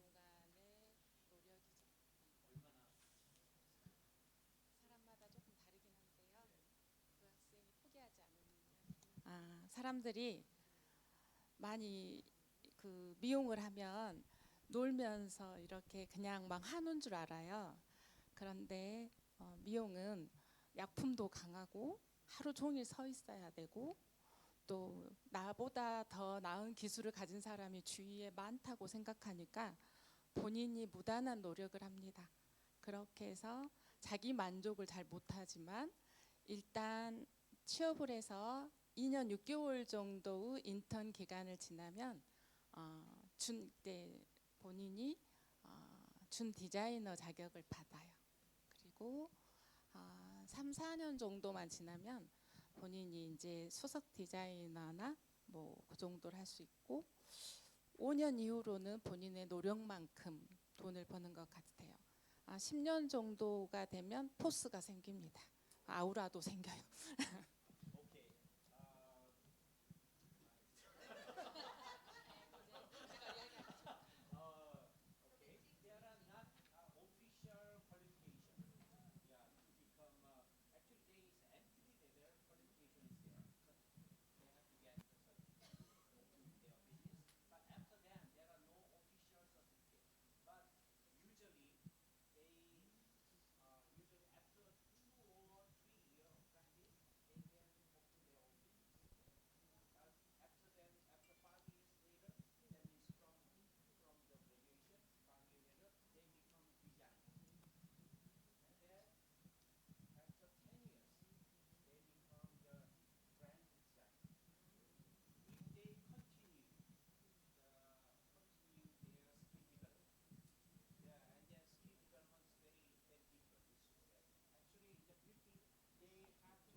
브랜드 디자이너 코리아 머니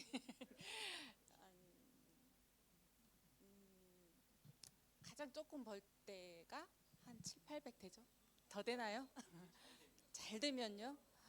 아, 잘 되면 많이 벌죠. 억을 넘죠.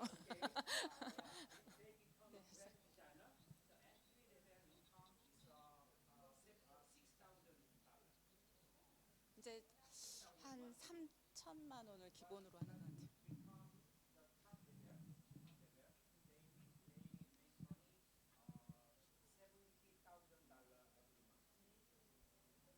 쿠알라룸푸르 명품관 안에 미용실 있잖아요. 네, 거기.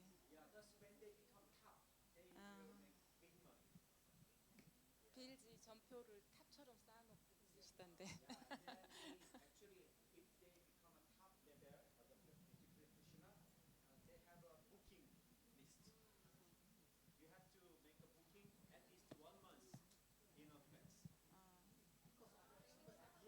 쿠알라룸푸르 헤어샵 in booking.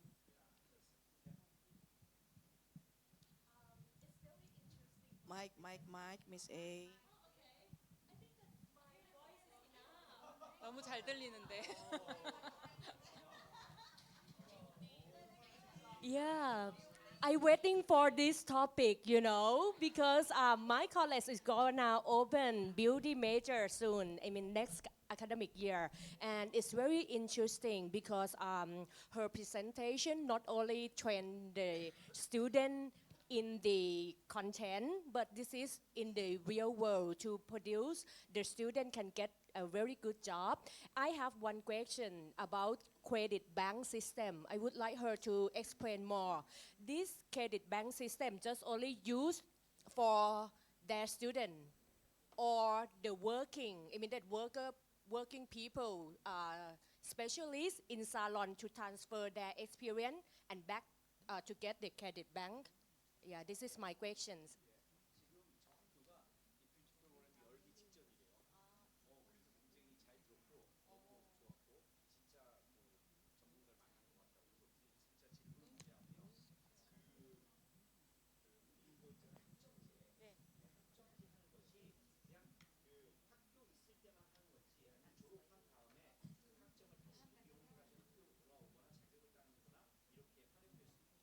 네, 학점제는 졸업 후에도 그 말 그대로 학점제를 이수해서 부전공을 할 수도 있고 또 빨리 졸업도 할 수 있고 학점제를 이용해서 더 빨리 이수를 많이 하게 되니까 할 수도 있고.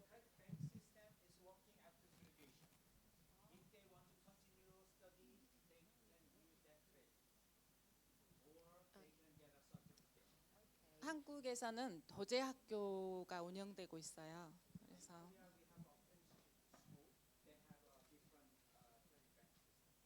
그래서 산업체에 가면 디자이너 그 인턴십 기간이 2년 반 정도인데 이 도제 교육을 받은 친구들은 1년 만에 디자이너가 되는 거죠.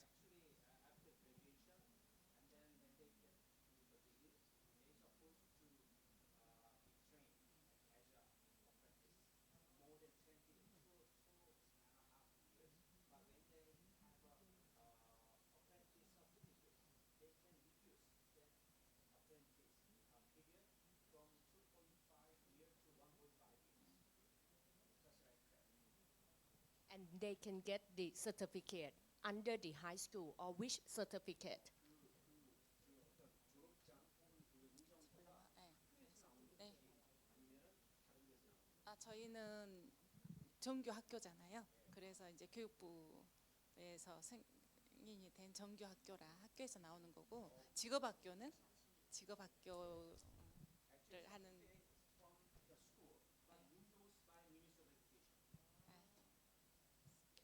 Thank you. Thank you. 감사합니다. 감사합니다.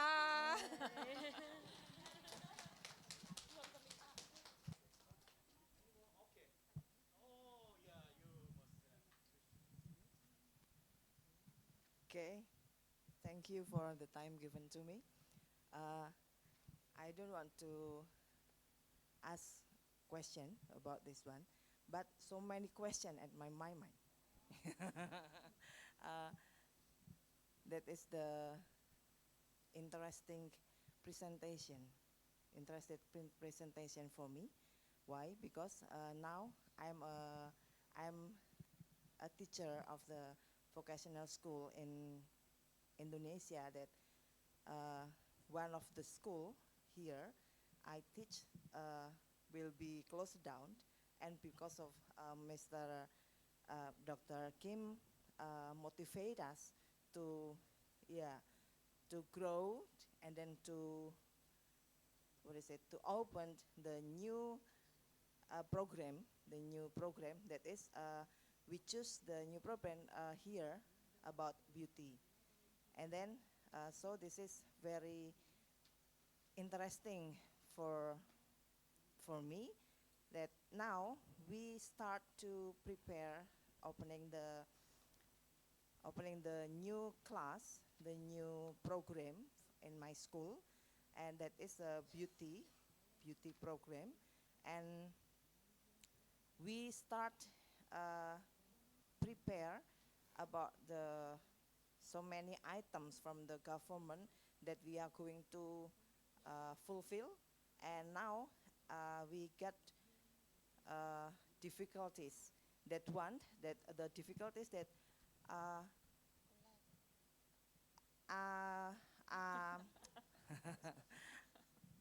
we try to recruit the beauty teacher, but we promote but the yes. And then the question, now so many questions, and I hope that after this we will. I want to ask question after this about how to prepare. I think. Thank you. 정확히가 어떤 학교냐면요. 그 학교가 지금 망해가고 있어요. 그래서 그거 우리 지금 학교 문 닫고 다시 오픈하는 거를 과정이 있는데, 이제 오픈하는 게 우리가 제가 컨설팅하고 있거든요. 그 뷰티과를 만드는 게 지금 하는 거예요. 근데 지금 뷰티를 안 하다가 정말 모르니까 특히 그 교사를 채용하는 게 굉장히 찾는 게 어렵대요. 그런 걸 좀 어떻게 해야 되는지 작가님. 국립학교인지 아닌지가 사립이면 초빙을 해야죠. 교사 초빙을 하고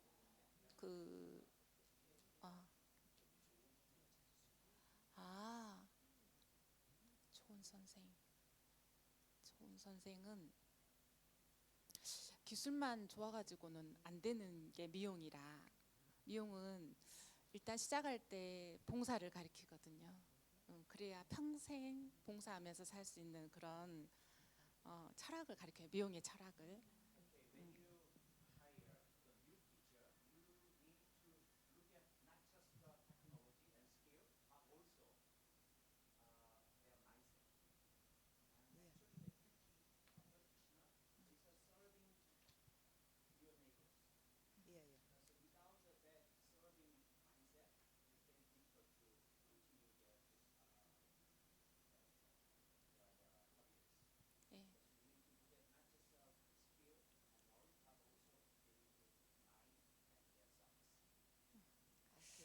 Can I get the teacher, the beauty teacher from the profession beautician, or this is the real beauty like this? Yes. I'm consulting. Yes. I'm consulting at the school. 자기네가 교사를 뽑는데 그 뷰티샵에 있는 사람을 좋을지 아니면 학교에 있는 사람을 꼭 모셔와야 될지. 일단은 학교에 있는 사람이 있어야 되고요. 한국에는 산학 견임 교사라고 그래서 산업체하고 학교하고 매칭을 해서 가르쳐요.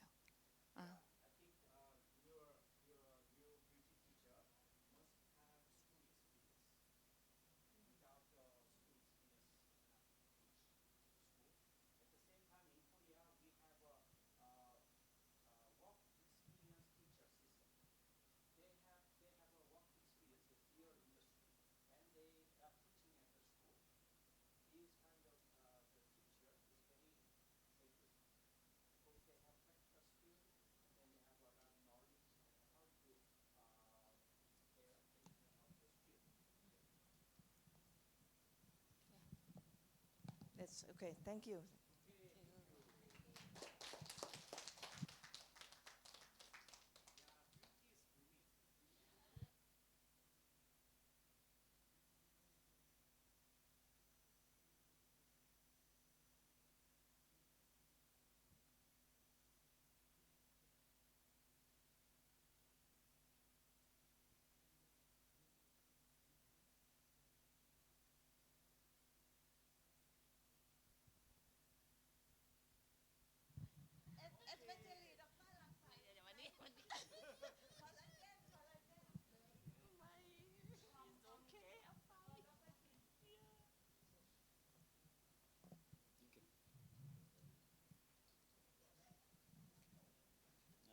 오케이. 요 다음. Previous next. Me. 예, 요 사람 다음.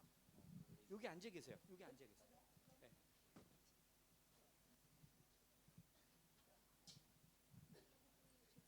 Oh. 오늘 내실이 있네요. 정말 아까 큰 거보다 더 잘 듣는 것 같아요. 현실적인 얘기라니까.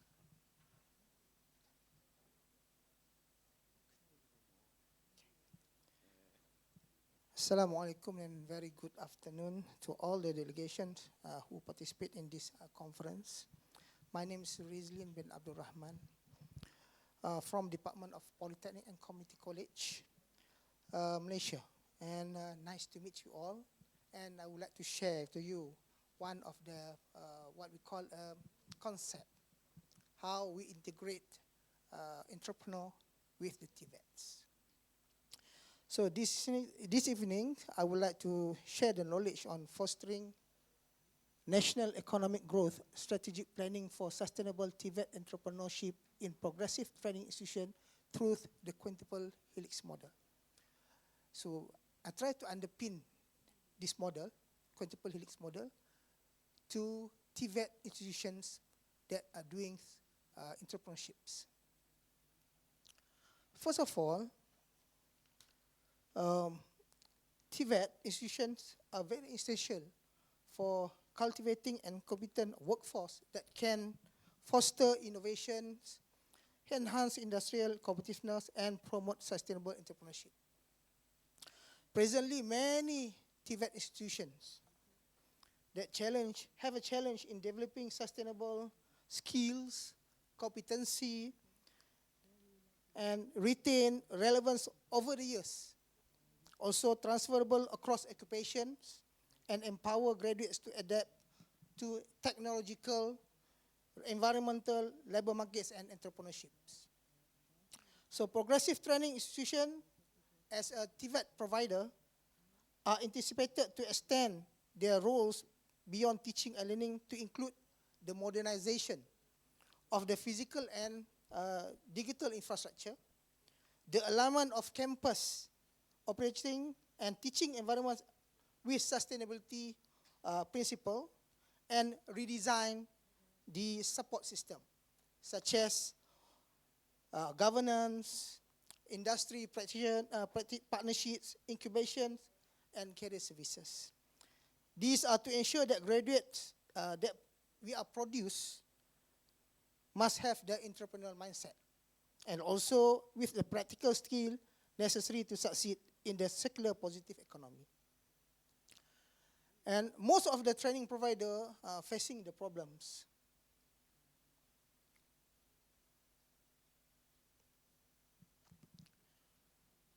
In organizing TVET entrepreneurship programs.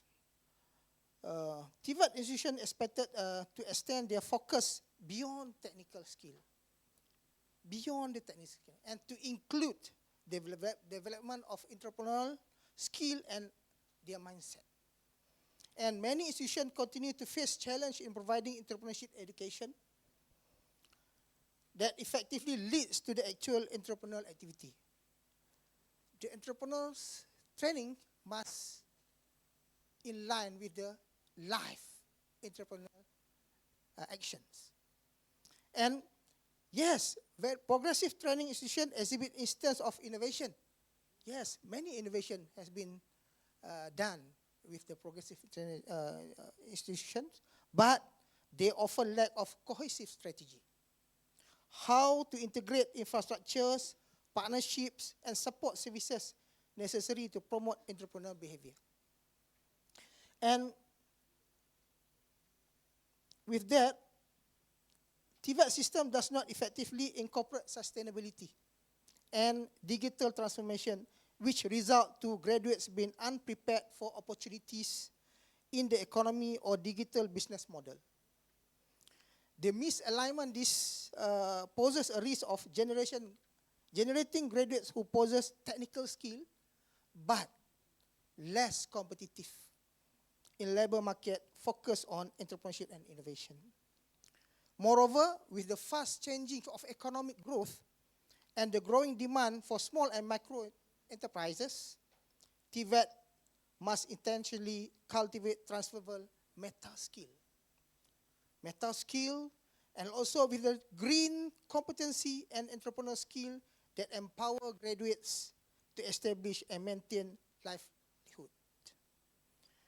And research and development also serve as a primary agent or engine for technology advancements and product innovation with significant potential to promote entrepreneurship and achieve sustainable socio-economic results.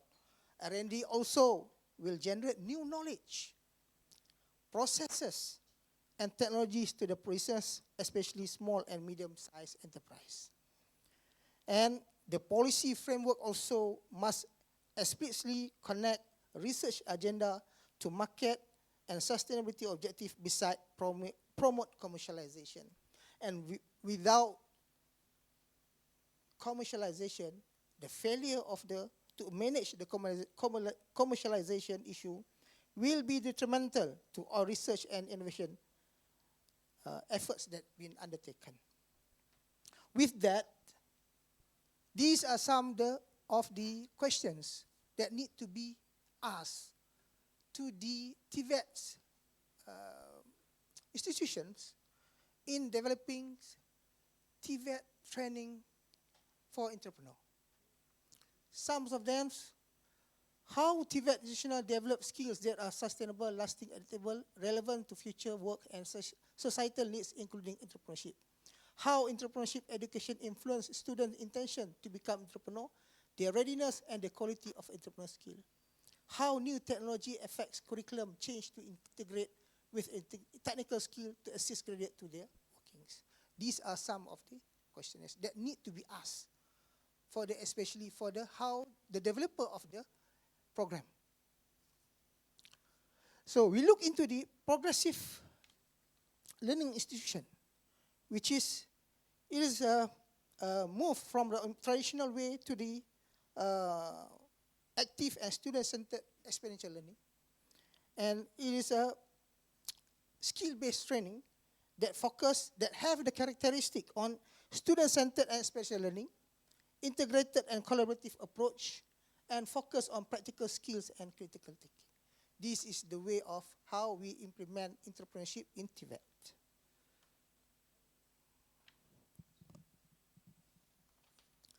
And strategic planning need to be designed with national, regional, and global development agendas that connect to the labor market demands. And also, while equipping graduates to become entrepreneurs and innovators in the changing economy. I highlighted six strategic factors that can be considered. The first one is vision and mission alignment that align a national economic policy, including industry master plan, green economic framework, and sustainable development goal target. The second one is labor market and skill analysis. This is the main things that we should do, which is regularly conducting tracer study on skill forecasting and engaging with employers to anticipate emerging skill. The one is curriculum innovation, which integrating entrepreneurship education into TVET curriculum, enhance creativity, resilience, and business expertise, such as project-based learning, okay, what we call also innovation challenge, startup business, incubator, and many others approach that can be used to stimulate the entrepreneurs in Tibet. The next is capacity building, which is educators should receive training to become entrepreneurs mentors, enabling them to guide students in business, development, and beyond mere technical skill. And continuous professional development is essential in emerging advanced knowledge. So the lecturers also need to be trained, need to be in part of the business culture in order to facilitate, in order to teach the students how to become entrepreneur, how to practice entrepreneur inculturation. Next is funding, resource, and commercialization, which is sustainable entrepreneurship demand access to capital resources and market opportunity, and utilizing private sector contributes for curriculum design and development of entrepreneurial ecosystem may facilitate a transition to a more dynamic approach. And the sixth one is research and innovation integration, that incorporate research and innovation as fundamental components of TVET development, that R&I are fundamental to economic growth and the establishment of sustainable enterprise. With that, I would like to propose a quintuple helix model, which is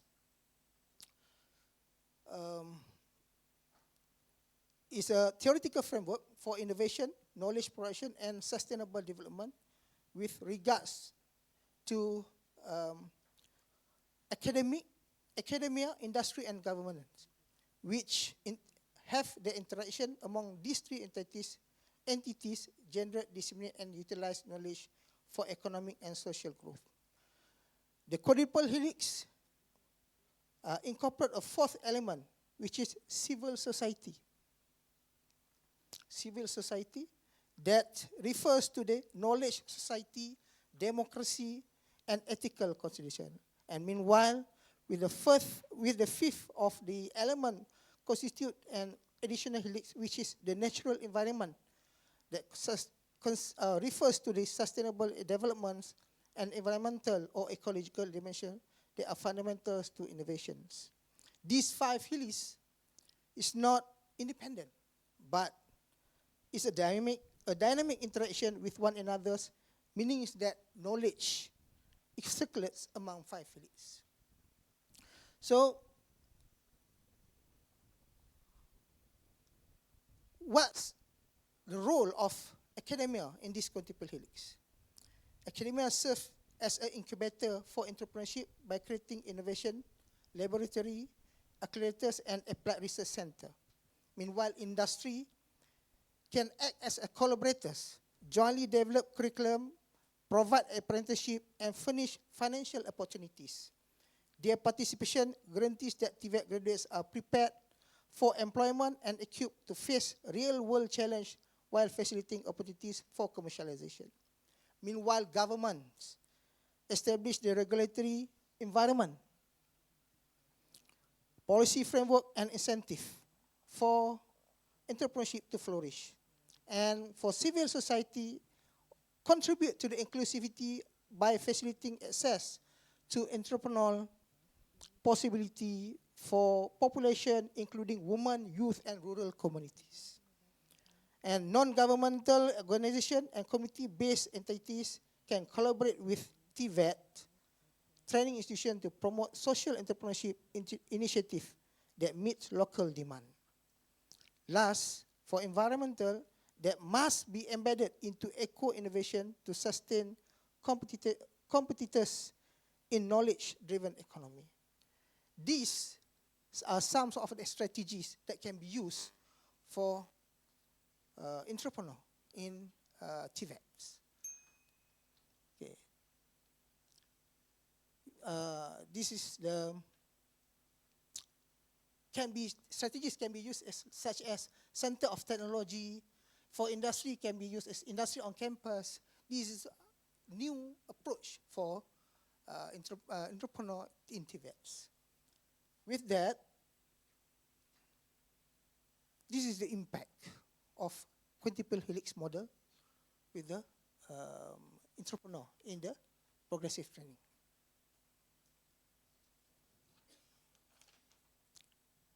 Habis belum? Ada lagi? Sikit. Okay. So, the impact is for academia. The impact will promote green sustainable entrepreneurship, socially conscious ventures and problem solving, fostering a holistic interdisciplinary mindset, enhance collaboration and ecosystem building, and cultivating responsible innovation. And for government, will help to integrate with public and environmental goals, strategize policy and regulation, and facilitating cross-helix collaboration by bridging the gap between industries and academia. And for the industry, shift towards sustainable innovation and creation of social and environmental value, enhance collaboration and open innovation, and also with new market opportunity. Then comes to the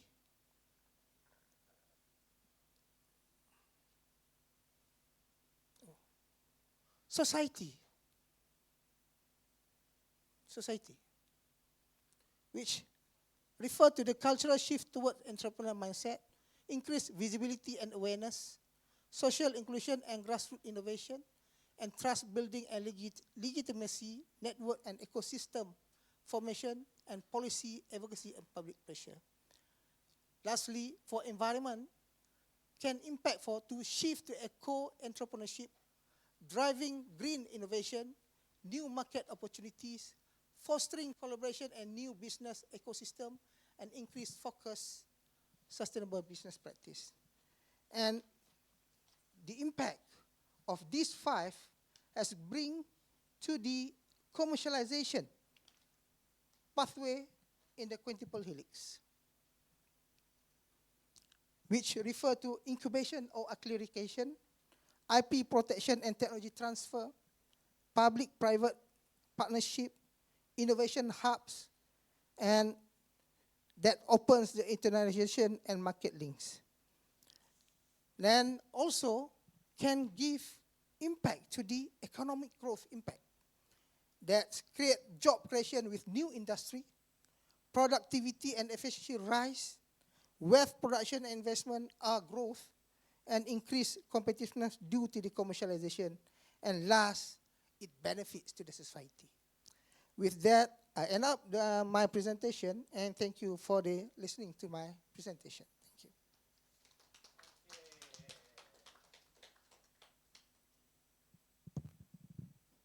Thank you for your presentation. Actually, your model is more wider scope, and you encompass not just academic industry, but also society and environment, and commercialization and economic growth.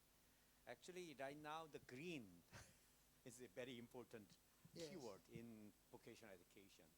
Thus now, we are going to cross the green in this model. I hope to see the real example when you apply in your or another institute. Okay. One question, Sujong Kim.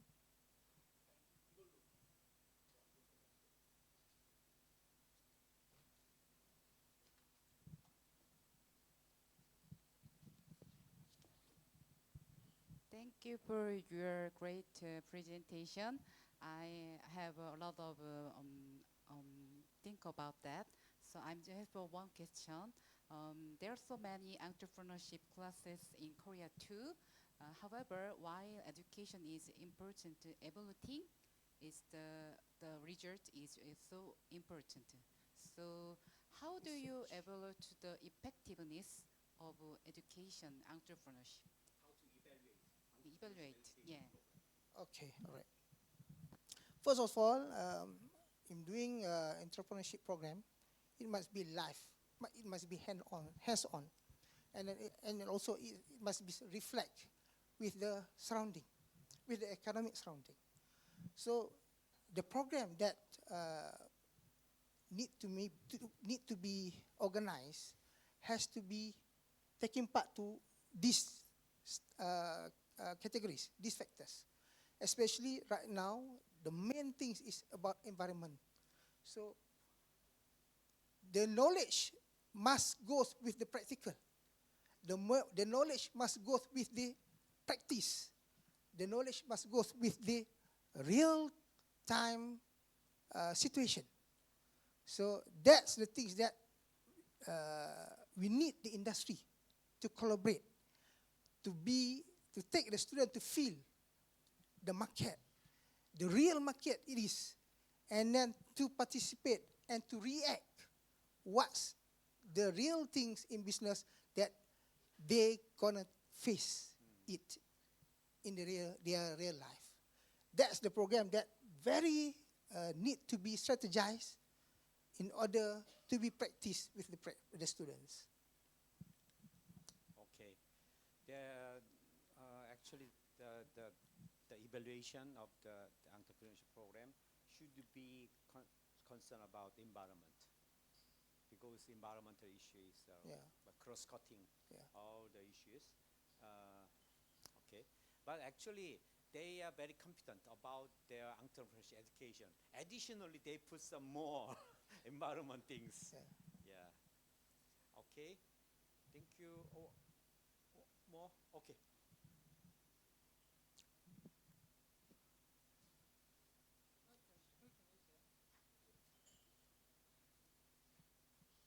네, 한국에서 온 공업계 고등학교 교감입니다. 기업가 정신에 대해서 관심이 엄청 많이 있어요.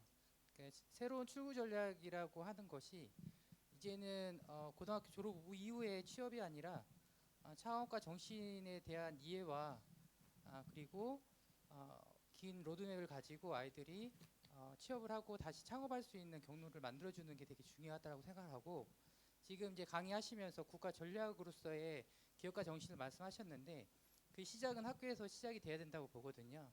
그러면은 그 학교에서의 창업가 정신 교육을 어떻게 기반을 다지면 좋을지에 대한 의견을 듣고 싶습니다. Right now in Korea, entrepreneurship education is one of the important agenda for vocational education development, because right now, you know, the new technology and artificial intelligence and robot, they cut a lot of jobs. Yeah, thus many students need to be prepared. Entrepreneurship, one of the important way of thinking. And when you look at your presentation, it's a government level policy, and then you are going to put a lot of emphasize on the entrepreneurship education to be more innovative and then to have a solution to the environmental issue also. Thus, when you look at your government level policy, we understand very well, but we need to know how to apply at school level. This is his questions. Okay, actually we're also having a problem also with the governments. So what we can do is we try to practice all the teaching and learning programs must across the entrepreneur activities, such as one of my programs in community college is cooking. So when they after finish the cooking, they have to sell, they have to do promotion, they have to do in packaging, they have doing what we call flyers. That's the thing, that the simplest things that we can do when we have a borders from the governments. Yes, we also facing the especially with the policies with industries and governments, and also with the academia, but we cannot we cannot stop there. We have to do something, at least the simplest and the simple thing, the small things that we can do is try to across entrepreneur with all the programs that we offered. Meaning is that the students, every program that enter this our program will have the spirits, the enculturation of the entrepreneur. That's the thing we can do. Okay, when I listen your explanation about the policy, I think the entrepreneurship is like a topping. You put the topping all the food together. Okay, I think that is another very interesting approach to the entrepreneurship. But anyway, in Korea and many Tibet institute figuring out how to teach entrepreneurship in their own context. But actually, just a beginning of making some product and selling. This is not some critics said this is not entrepreneurship education. Entrepreneurship about entrepreneurs should teach students think differently, think innovative way, Yeah, not just start the procedure of how to start their own business. This is not an entrepreneurship education they criticize. Do you have any? Yeah. All right. We also encourage students to think very strategize on new products, how to be creative, how to be how to plan the next move, the next will happen to the markets. We also teach them how to design new business model to encourage them to be as part of the entrepreneur instead of working with the industry. And maybe from 3 to 5 years they working in industry, they will end up with the entrepreneurs sectors. So with that knowledge will help them and encourage them and look more detail on how to develop, how to carry out your business for the next 5 years. That's we teach them. Okay, thank you. Yeah, thank you. Actually, they are integrated career plan and development with entrepreneurship. Okay.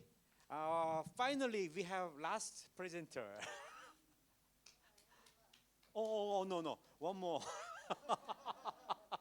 Two more. Yeah, two more.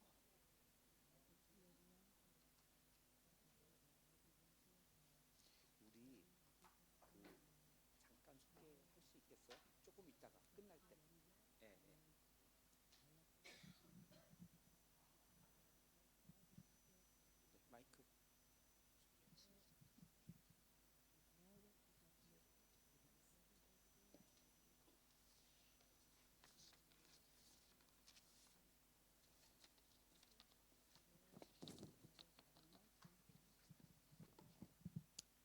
Greeting everyone. It's not easy to listen for a long time, right? Yes, stay strong. And my name is Hyunjung Choi, and I would like to express my deep gratitude for inviting me for this conference, and also I want to say thank you to Dr. Young-saing. Yes. Do you know about the vocational education high school in Korea?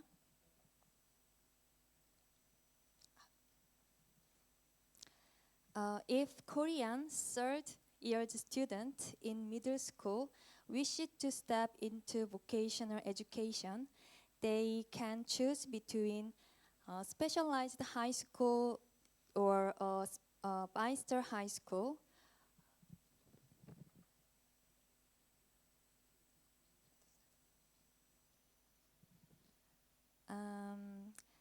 For example, Baran Bioscience High School is a specialized high school. For around 9 years, between 2016 to 2024, I worked at Baran Bioscience High School, located in Hwaseong City, Gyeonggi-do. Based on my experience at school, I would like to share with you all today a case where vocational education was enhanced with industry academic cooperation. Because I think that it is important for students to love their hometown, get a job there, and build their future in that place. Baran Bioscience High School vision is cultivating creative leader for the future bio industry. Let's watch a short video together to better understand the school's education and activities.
Okay, this school have 4 program: bio, food, science program. They are teaching the theory and practitioner skill.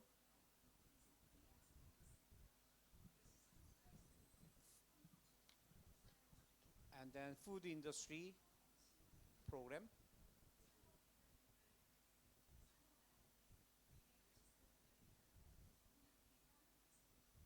Actually, they want to be the food restaurant Food leader. styling. And food stylisting, there's patisserie and leisure animal industry program. The pet.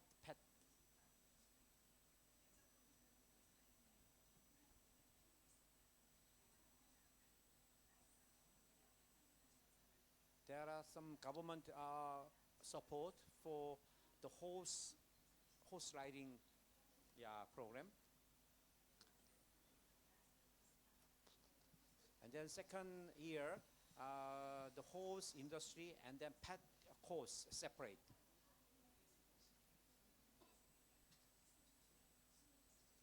They have 25 student activity group.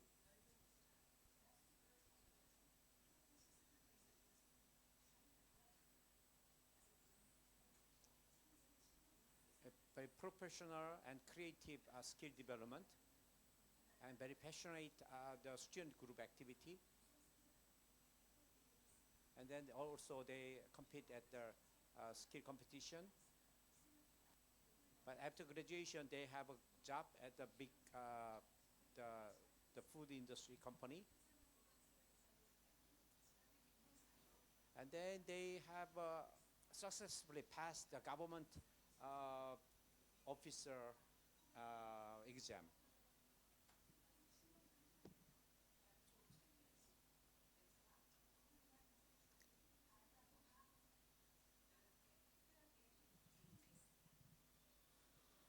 It was just an agricultural school, but right now looks quite different.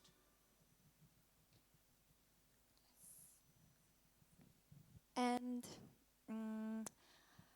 vocational education is far more effective when it is closely connected with the local region and its industry. Hwasong City, where Baran Bio Science High School is located, is a core city in the South Gyeonggi-do. Its proportion of manufacturing industry is ranked in the very top of within Gyeonggi-do.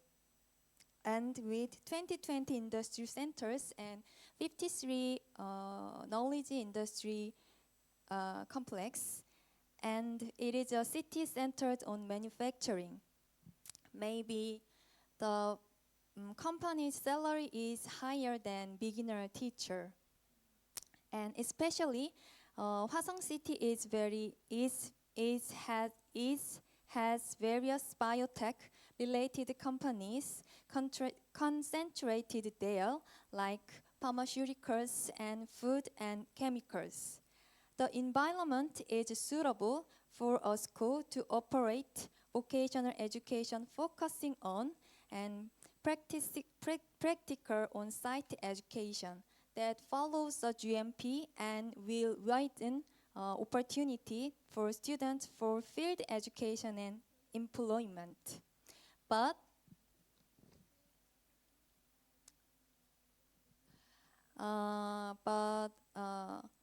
there was a time when the employment rate for Baran Bio Science High School didn't even research 30%,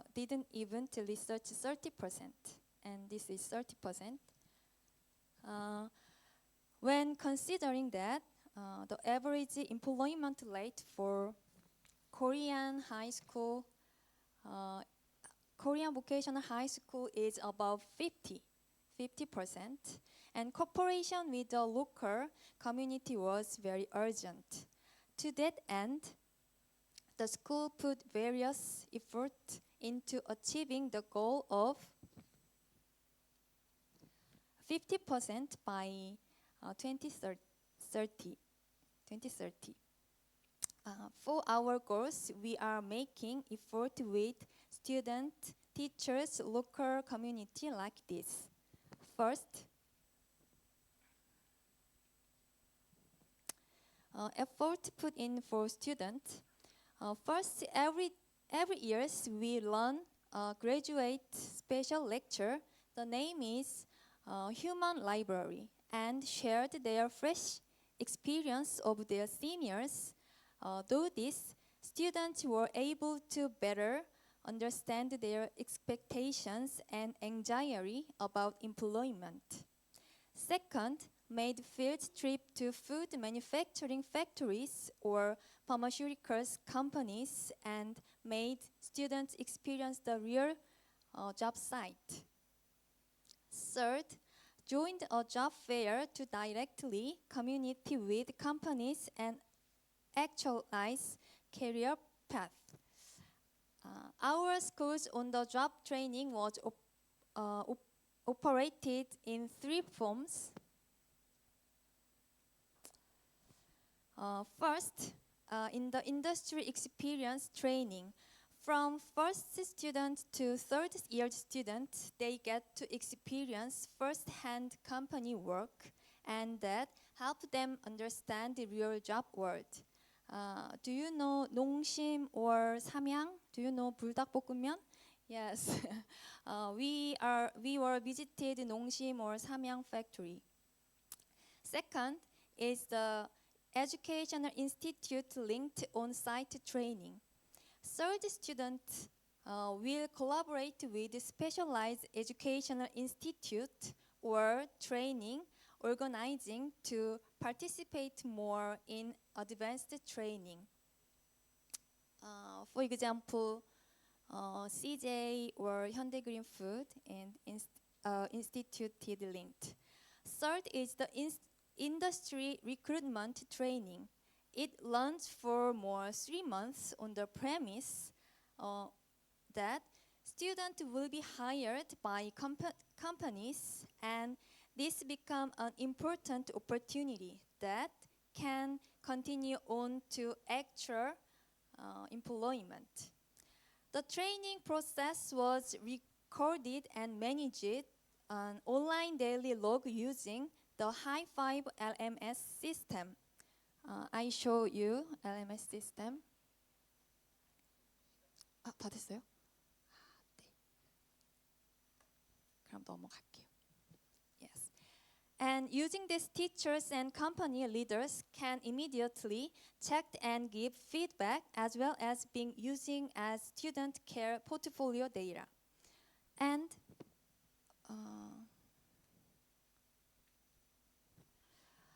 role of the teachers, effort to make increase the expertise of our teachers and to support student employment. The teachers are also working hard to the student employment competence, first by training under the Regional Research Institute to learn the latest equipment and technology and reflecting in the classes. Next, participating PLC activities for more than 15 years and analyzing the curriculum while thinking up collaboration plans with companies. Lastly, using the NCS portal to analyze the work competencies the companies are requesting and providing custom-made tailored education. Sorry. Yeah, keep going, yes.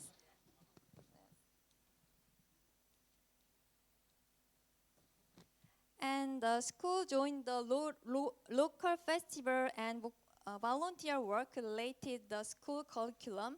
As an example, students took part in traditional of banquet food and treated the elderly in the King Jeongju's royal period.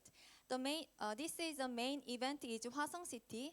Hwasong City. Another example, we made a cake and Christmas and gave them to Children's Care Center. From this opportunity, the students can apply what they learn in school in the world and grow as a member of the community.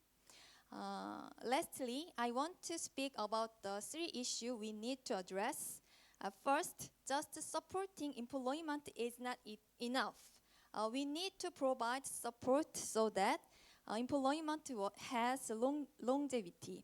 For students in their adolescence going out to work, there are more cases of experience hardship, human relationship than the work itself.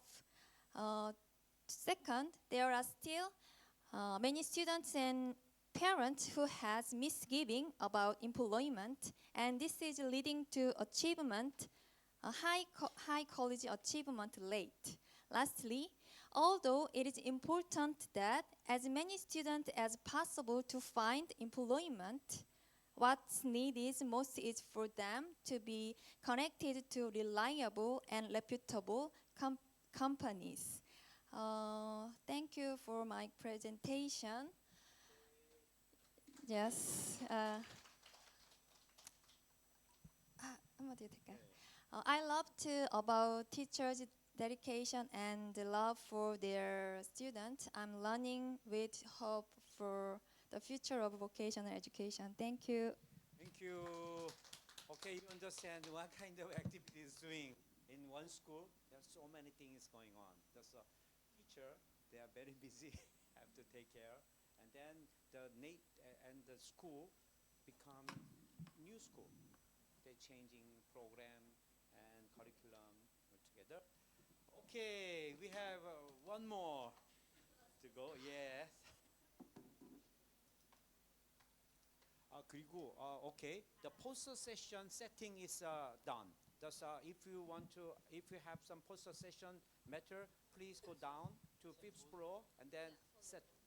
Yes.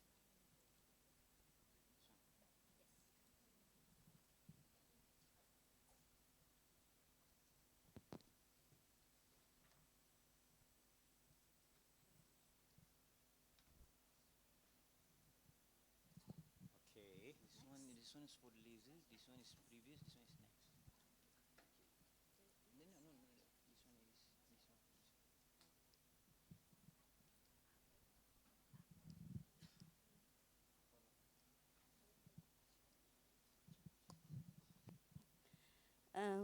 Good afternoon, everyone.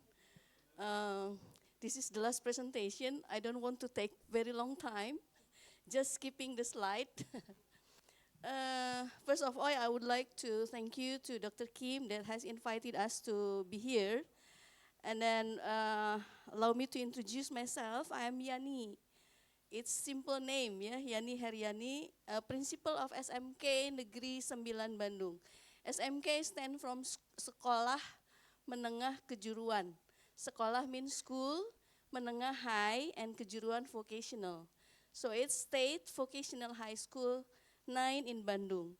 So in Indonesia, the school names Vocational High School State Vocational High School given name by number. Number 1, number 2, number 3. So we have no specific name. But for a private school, it's given the name. But for a public school, given the number. So this is the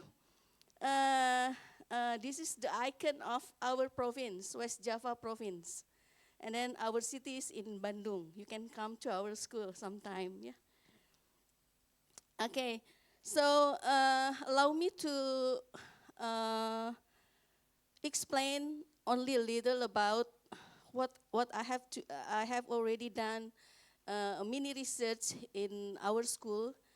The background is about this based on the study of a previous study that FUCA represent a new challenge for organization describing a dynamic and unpredictable reality. I think everybody have already discussed about this one. So, and then the reality, the main problem of vocational high school in Indonesia. First, job opportunities offered by the labor market remain largely unfilled. Actually, we have many labor market, but still unfilled, largely unfilled. This is based on the study of Suryanto and Pancawati 2019. And then the second one, vocational high school has not been able to combine productive and adaptive subject of Chimli. Recently, we called it subject teachers and general subject. General subject and productive subject means a subject that related to their competency. And then less than 50% graduates are observed into the labor market, so only 50%. And then the graduates of vocational high school, especially in the soft skill aspect, have already mentioned by other presenter, does not meet the requirement of industries. This is based on industry point of view. And then how the government policy to overcome the problem. So we have this one, SMK Bisa. Bisa means can do. And then SMK Hebat. SMK means great. So this is try to motivate us, vocational high school students. This is launched by our government that SMK Bisa Hebat. The SMK vocational high school should do everything and be a great graduates. So this is our tagline. Yeah, we call it tagline. And then government policy give two main programs. The first one is vocational high school revitalization policy through SMK Center of Excellence. We call this SMK PK, Pusat Keunggulan. Pusat Keunggulan means Center of Excellence. So the government selected some vocational high school from different provinces surrounding Indonesia to become the SMK PK. Yeah, so we have got the program, and then SMK PK should fulfill some requirement given by the government. And then the second one, all SMK PK should develop the learning process at vocational high school through a strategic policy known as the 8+1 or deep link and match. So all SMK PK in Indonesia should apply this one, the strategic policy known as 8+1 or deep link and match with industries. So this is written in Bahasa. So this is in Indonesia. Government policy to overcome the problem. There are 8 things. The first one is the curriculum, and then the second one, project-based learning, and then the third one, the instructor or teacher should go to the industry to upgrade their competency, and then internship, etc., etc. If we see this one, so the collaboration with industries, not only just in signing MOU, but how to make this MOU live in our everyday process of study. If we see this 8-point plus 1I, we can see this one, that the engagement of industry starting from the, this one, from the, design. We first design the curriculum, develop and synchronize with the industry. And then it has to be done by every school, every sekolah PK, every Center of Excellence SMK.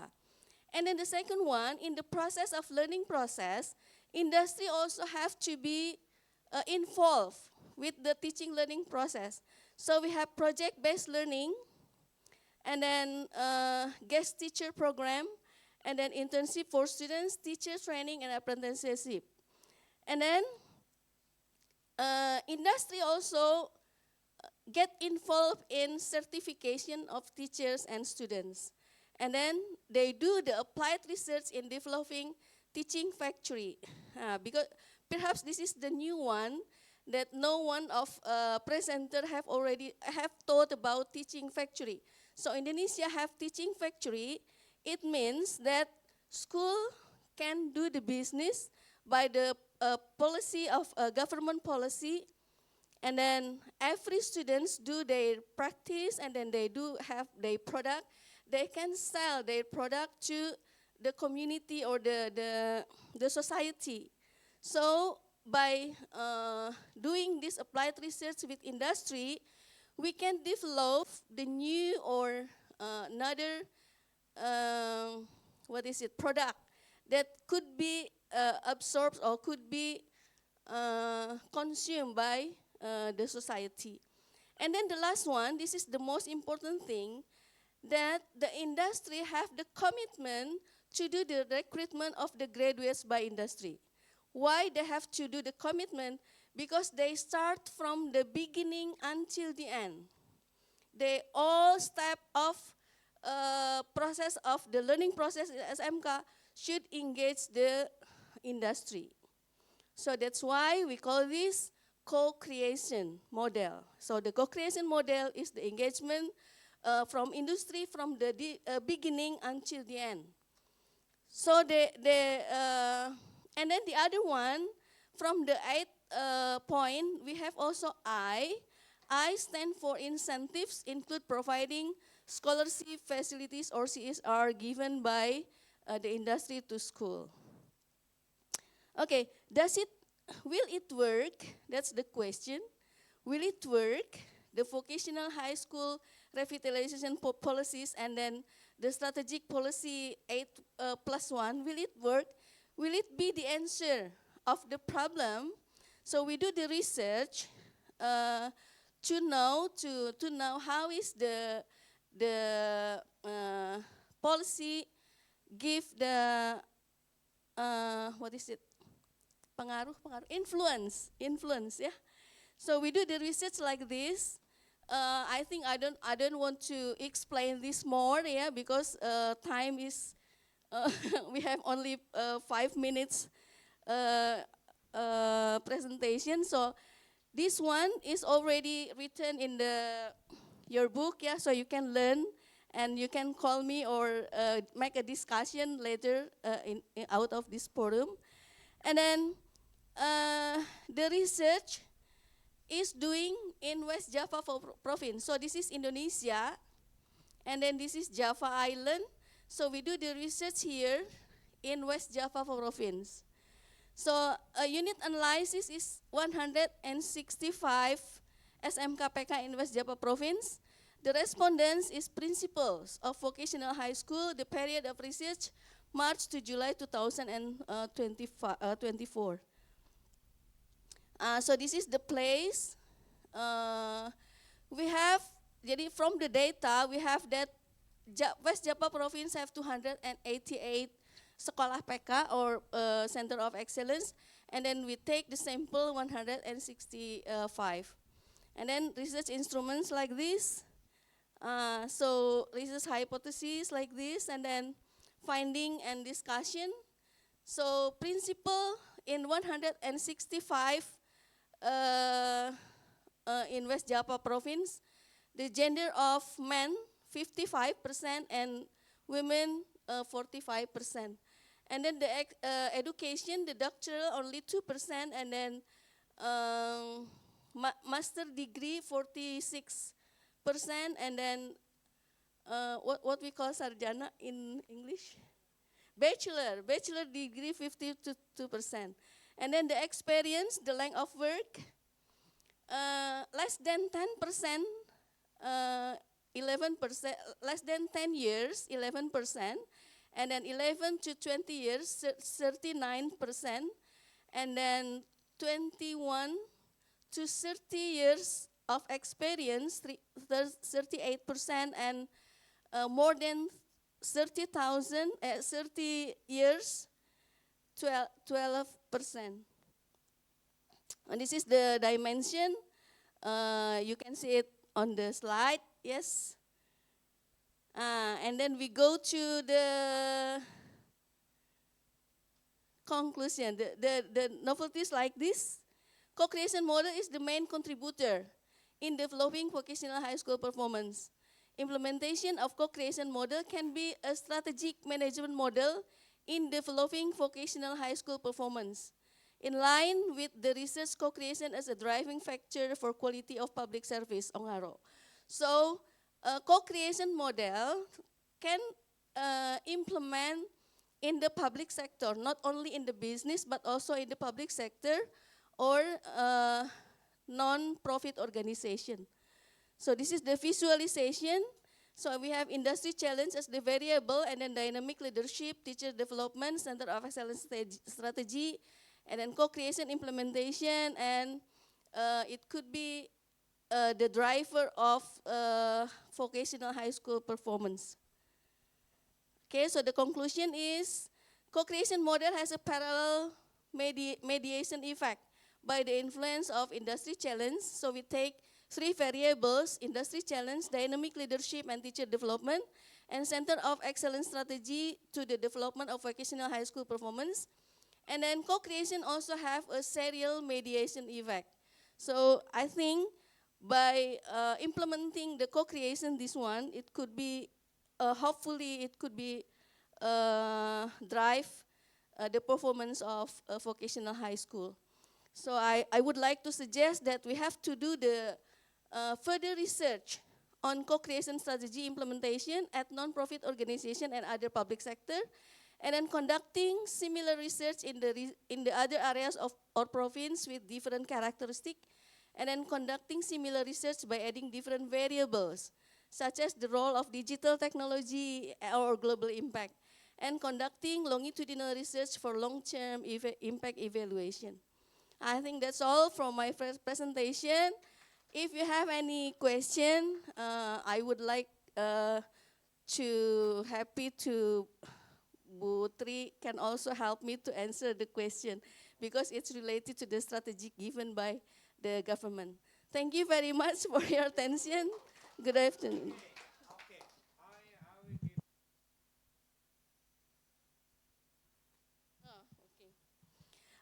Perhaps Krivet can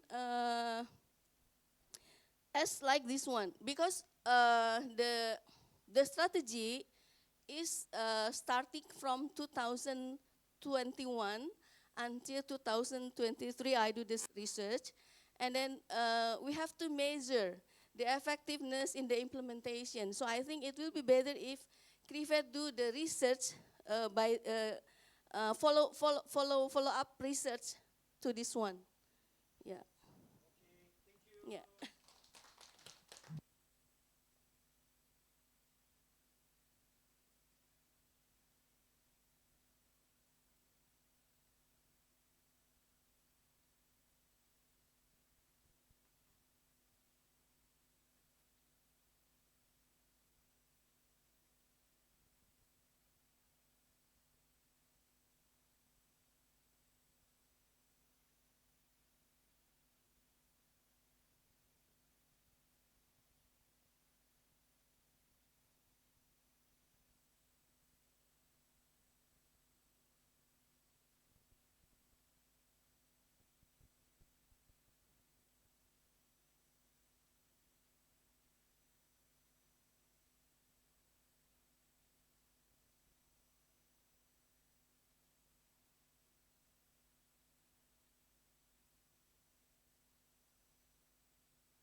Nice to meet you, everybody. It's a great honor to attend here. And I'm Jiun Jung from Korean Council for University College Education, which is the National Association for University College. We represents University College, and this is affiliated association with Ministry of Education of ROK, and we are our key role is cultivating skilled professionals and support lifelong vocational education. And University College in Korea confer associate degree by 2 or 3 years course, and which is one level below bachelor's degree, that higher education qualification with a focus on practical and skill-based learning. And also we can confer bachelor's degree by advanced major courses, and also some university college confer master's degree. And here is the point. We are now currently running the ASEAN TVET program by funded by government Ministry of Education, which is promotes student exchange between ASEAN and Korea. And we are trying to provide practical learning opportunities and strengthen regional cooperation. And now we're running this program in 4 university college in Korea, and several colleges in ASEAN countries, which is here aspect, yeah. Yeah. Aspect is now running this program with our college, Keimyung College University, and Keimyung students now very satisfied with Aspect's program, and we are now planning to expand this initiative further. And now I want to connect more countries and more institutions in TVET round. So I'd like to, I'm very thank you for providing me this introduction time, and I'd like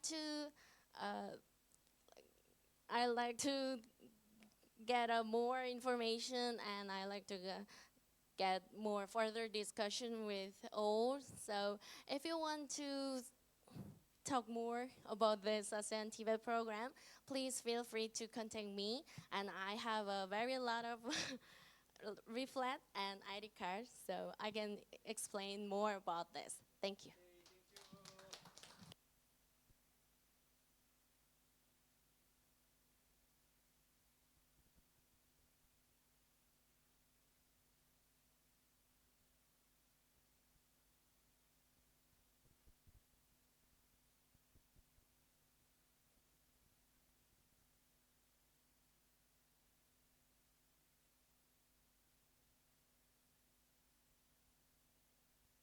Finish all the presentation. Wow, congratulations.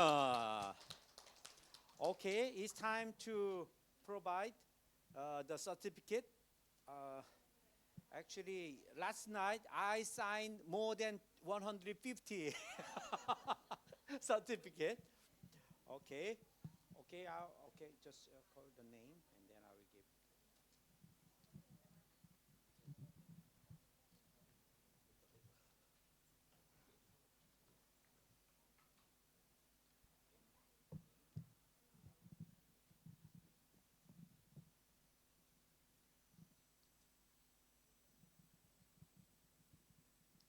Waiting for the word. Okay. Okay. So for our first presenter, Dr. Tian Ho and Dr. Tran.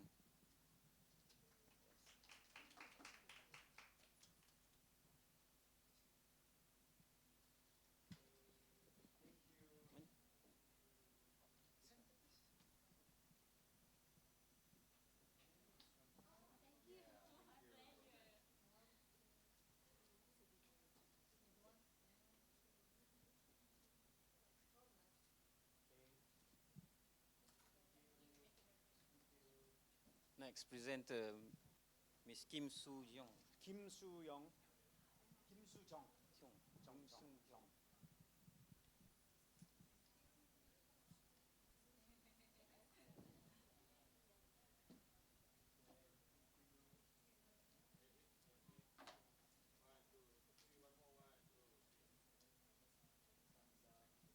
Next up to the stage is Dr. Isaraya and Pasachol. Yeah, Isaraya and Pasacho.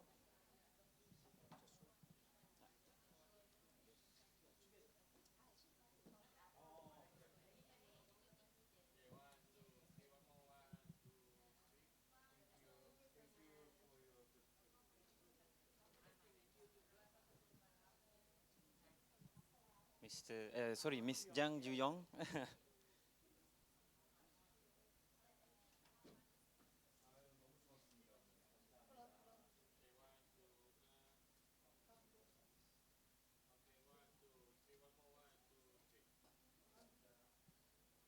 Next is Lee Soo-yeon. Lee Soo-yeon.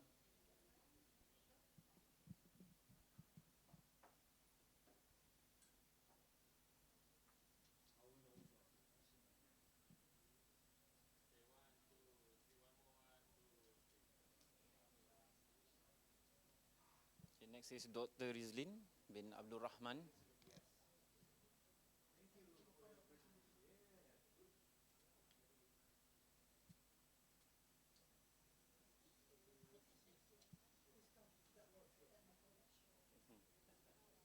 I would like to call upon Miss Choi Hyun Jong. Che Hyun Jong.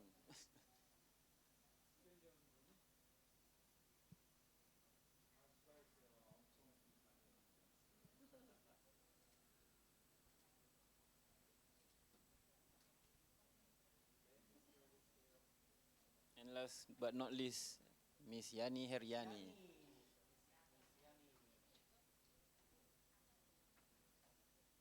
Thank you for sharing. Yeah. Thank you.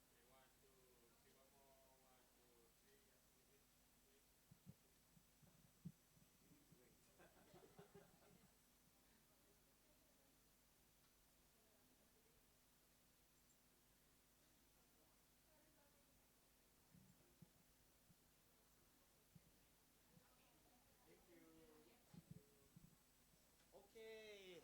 Thank you.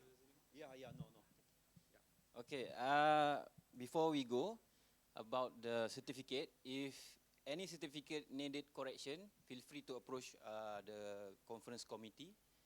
And then I guess I see you guys tonight. That's all from us, and thank you. Yeah, thank you.